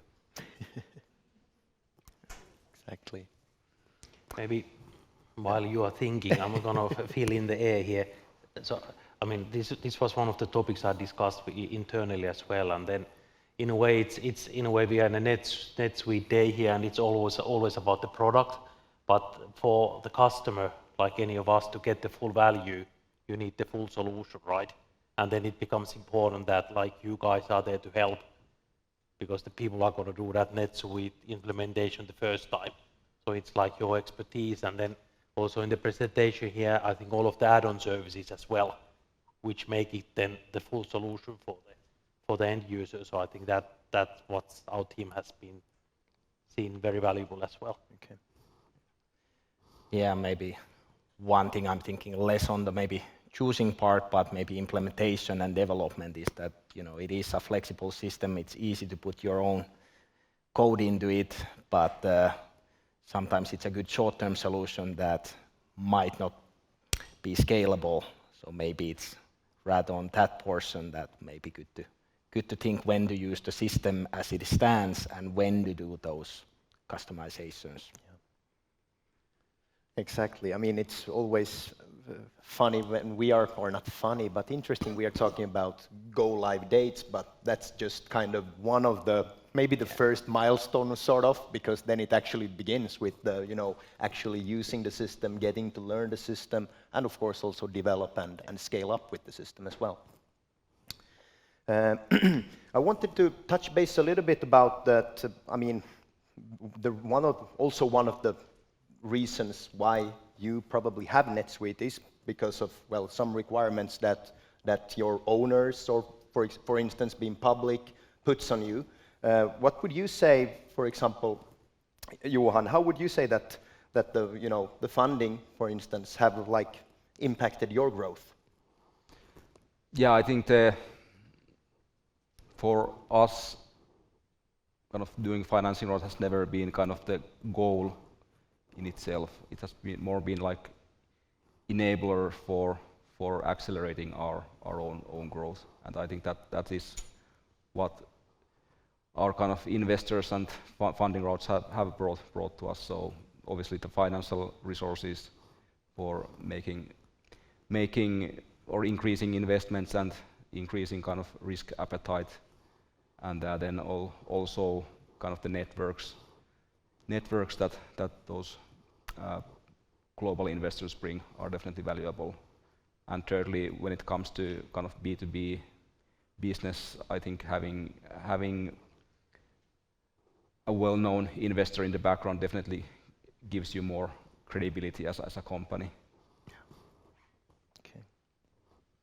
And Stefan, do you have anything from being like, you went public with the company back in, was it 2017? Yeah, the IPO was 5 years ago, and Yeah. I think I mean, while the company had been there for probably 20 years before the IPO, I think that IPO drives a certain requirement for your business processes, financial control and all of that, and I think NetSuite itself, I think, has helped to kind of strengthen those compliance things and everything else. So I think it's been probably a pretty important part of the journey as the company goes forward. And I think we've been able to improve like year over year, the speed of reporting, the speed of getting results out, doing quarterly releases and everything else. I think we've been improving on that during the last years. So I think that it's been good progress. Okay. Yeah, for us, I already mentioned the 2013 November 1st reporting to SoftBank. Back then, actually, we had, was it 8 to 14 business days, depending on the Japan calendar, how much time we had to do it. And now, in 2016, our counterparty changed to Tencent, and we had 8 days for reporting the numbers. Nowadays, we have 6 days. It's calendar days only. And I'm just thinking We have a very nice consolidation Excel from both. We have had that from both companies where we need to input the data, but just having NetSuite with all the data in different dimensions and having a great chief accountant and great group accountant who can do the magic to ease updating all these Excel worksheets. It's been really a combination of data, a good tool, Excel, and then great talent in the team to utilize the data. So we have never missed any deadline for Japan or China reporting during the years. Yeah. Independent of the Independence Day or my birthday or Sunday. Yeah. So happy to be work every birthday. Yeah, Lauri, what would you say? I mean, Staria and Framery obviously sharing the same main owner. Yeah, so we had done the implementation before the private equity entered, which was a very good thing because it sort of laid down the foundation for all of that reporting and what comes with it. And I feel it's more of the, getting an experienced board and sort of raising the bar, whether it's for the CFO office or for the company in general, it keeps the appetite there. But I feel it's nothing radical change in that sense, but just keeping, pushing the company and to become a better and bit bigger every year. Okay, cool. I would like to, we have some time left, but I really hope that we could get the audience like a bit of activated at least if we have some questions. Otherwise, I have a lot of bonus questions left, but I will first see if we have some questions from the audience. The lights are so bright, we can barely see the audience. Yeah, that's true. Do we have any questions? Andre, do you have a question? Okay, thanks.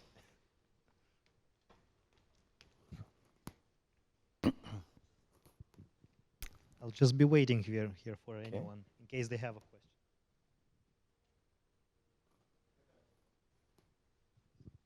We have, well, at least, oh, sorry, we have a question there. Sorry.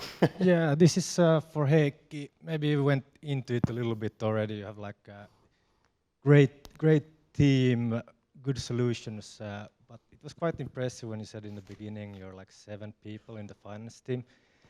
How do you see what has been the main factor for the team to be able to be so small? Is it the nature of the business? Great talent, of course, probably great processes. Is it Staria support from the acquiring company? What has allowed this kind of growth with such a small team? Yeah, we have all the accounting in-house, and when I joined, one of the job was to bring accounting in-house. So it has been, of course, pleasure to hire the team from scratch. That has been one good reason. Another one is that our business, even it's relatively simple, Apple and Google being the main channels. Well, today we have 5 or 6 channels and 50 subsidiaries, 15 associate companies, real estate company and stuff, but still we have grown 2 headcounts from the start with the 3 companies. So simple business, but at the same time being able to utilize NetSuite, Excel, standardized templates, do it more efficiently, being more experienced all the time. I think it's a combination of those many things, and then just adding on like having the NetSuite, it has been quite nice that when we acquired a subsidiary where we don't own the majority, we've been able to offer them that, hey, do you want to join our NetSuite train and use the same data, and we will get then way more leaner the consolidation. We have the numbers already in the system. No need to export or import any data monthly from them. So that has been a really nice thing to notice, that we can share it with a non-major or non-100% owned subsidiaries, the platform. But I would say it's the focus in the company helps, even there is sometimes we feel that there is rönsyt. Thanks. Still we manage it. Right. Any more questions from the live audience? We have one question here in the chat. It feels so weird because I'm seeing it myself at the same time when I'm reading the question, but it's from Milla, and it's, well, we touch base this, but still, if you need to say one and the biggest growth challenge, what have that been? If we could go maybe round the table again, just to see if you would mention, like, drop one or two, like the biggest. Biggest challenge. Biggest challenge, yeah. We You have mean talked in about general? In general, I think. Yeah.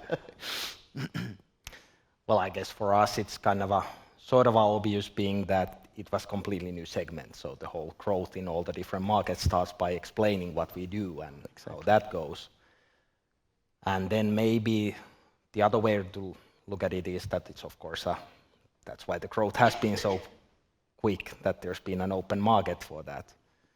And then maybe internally the big challenge has been that still not that many years ago everybody knew everybody.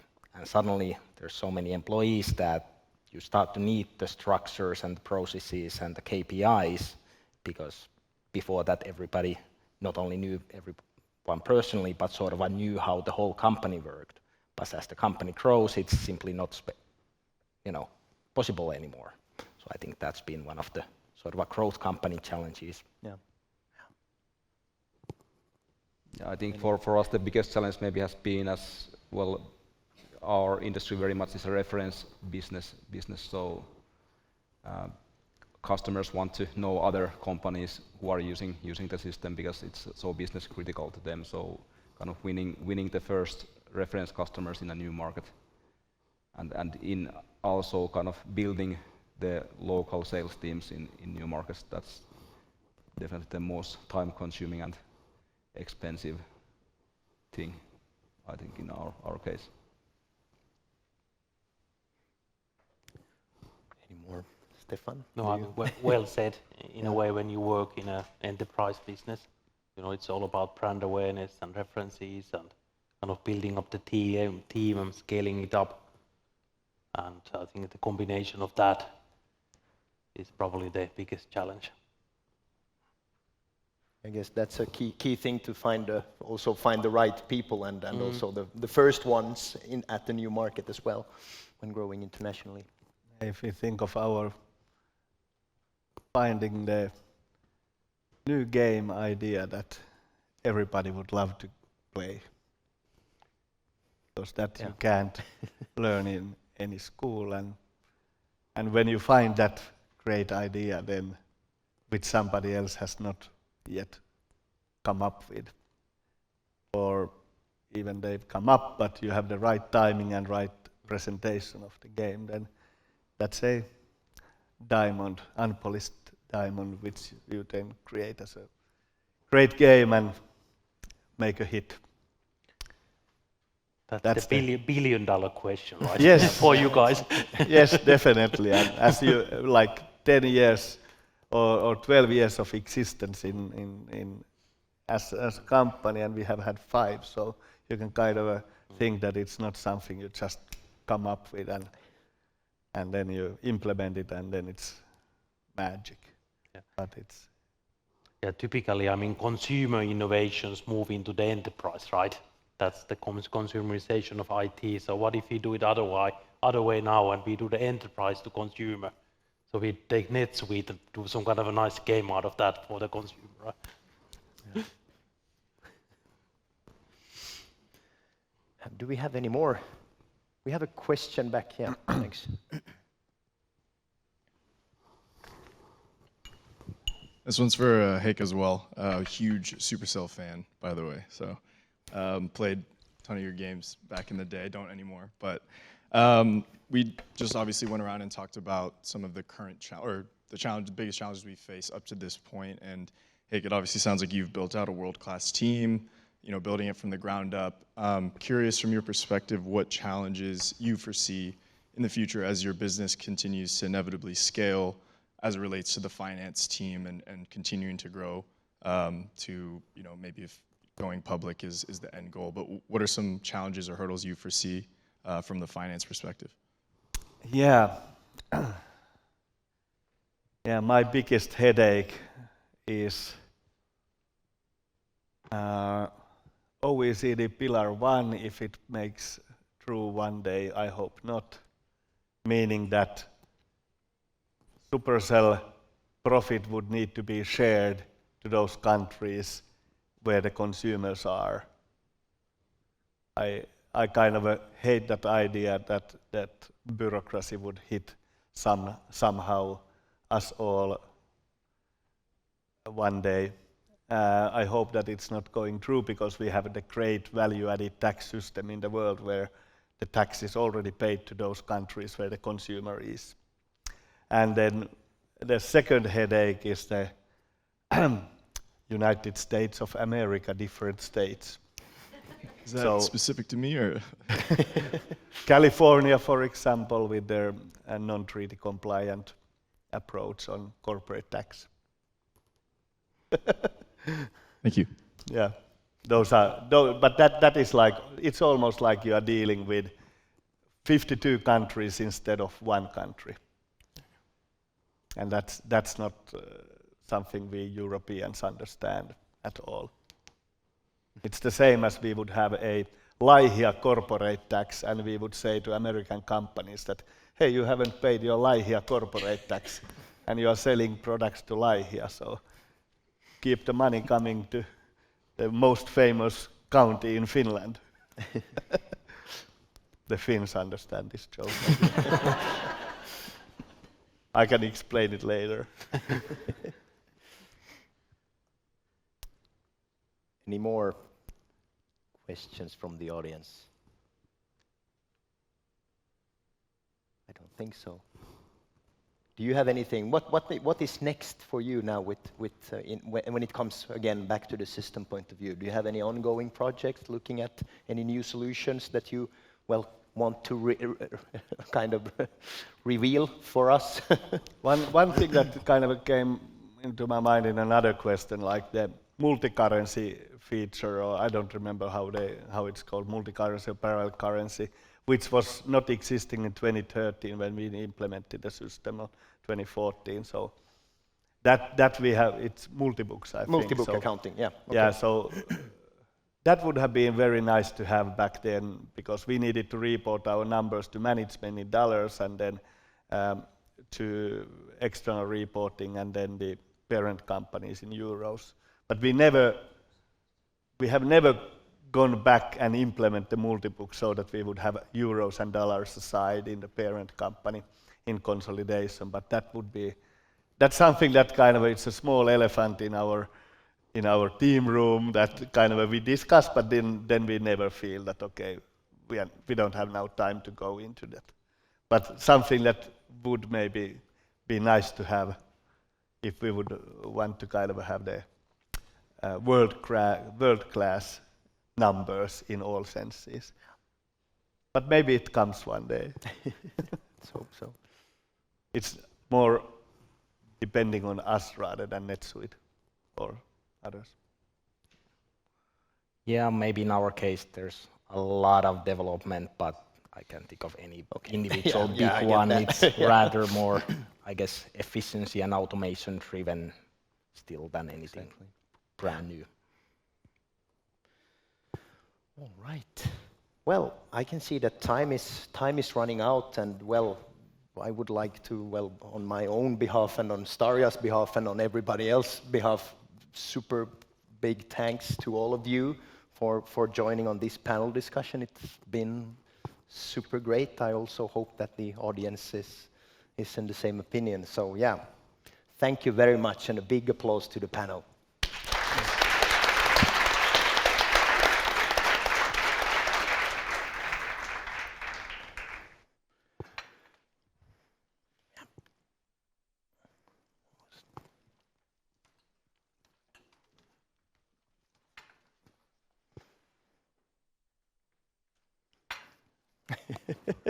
No worries. All right. That was actually the last sort of official part on our agenda today. And well, it's again, not only the panel, I think it's worth to give a big applause to all the speakers and presentators today. So let's give everybody another big applause. Thank you very much.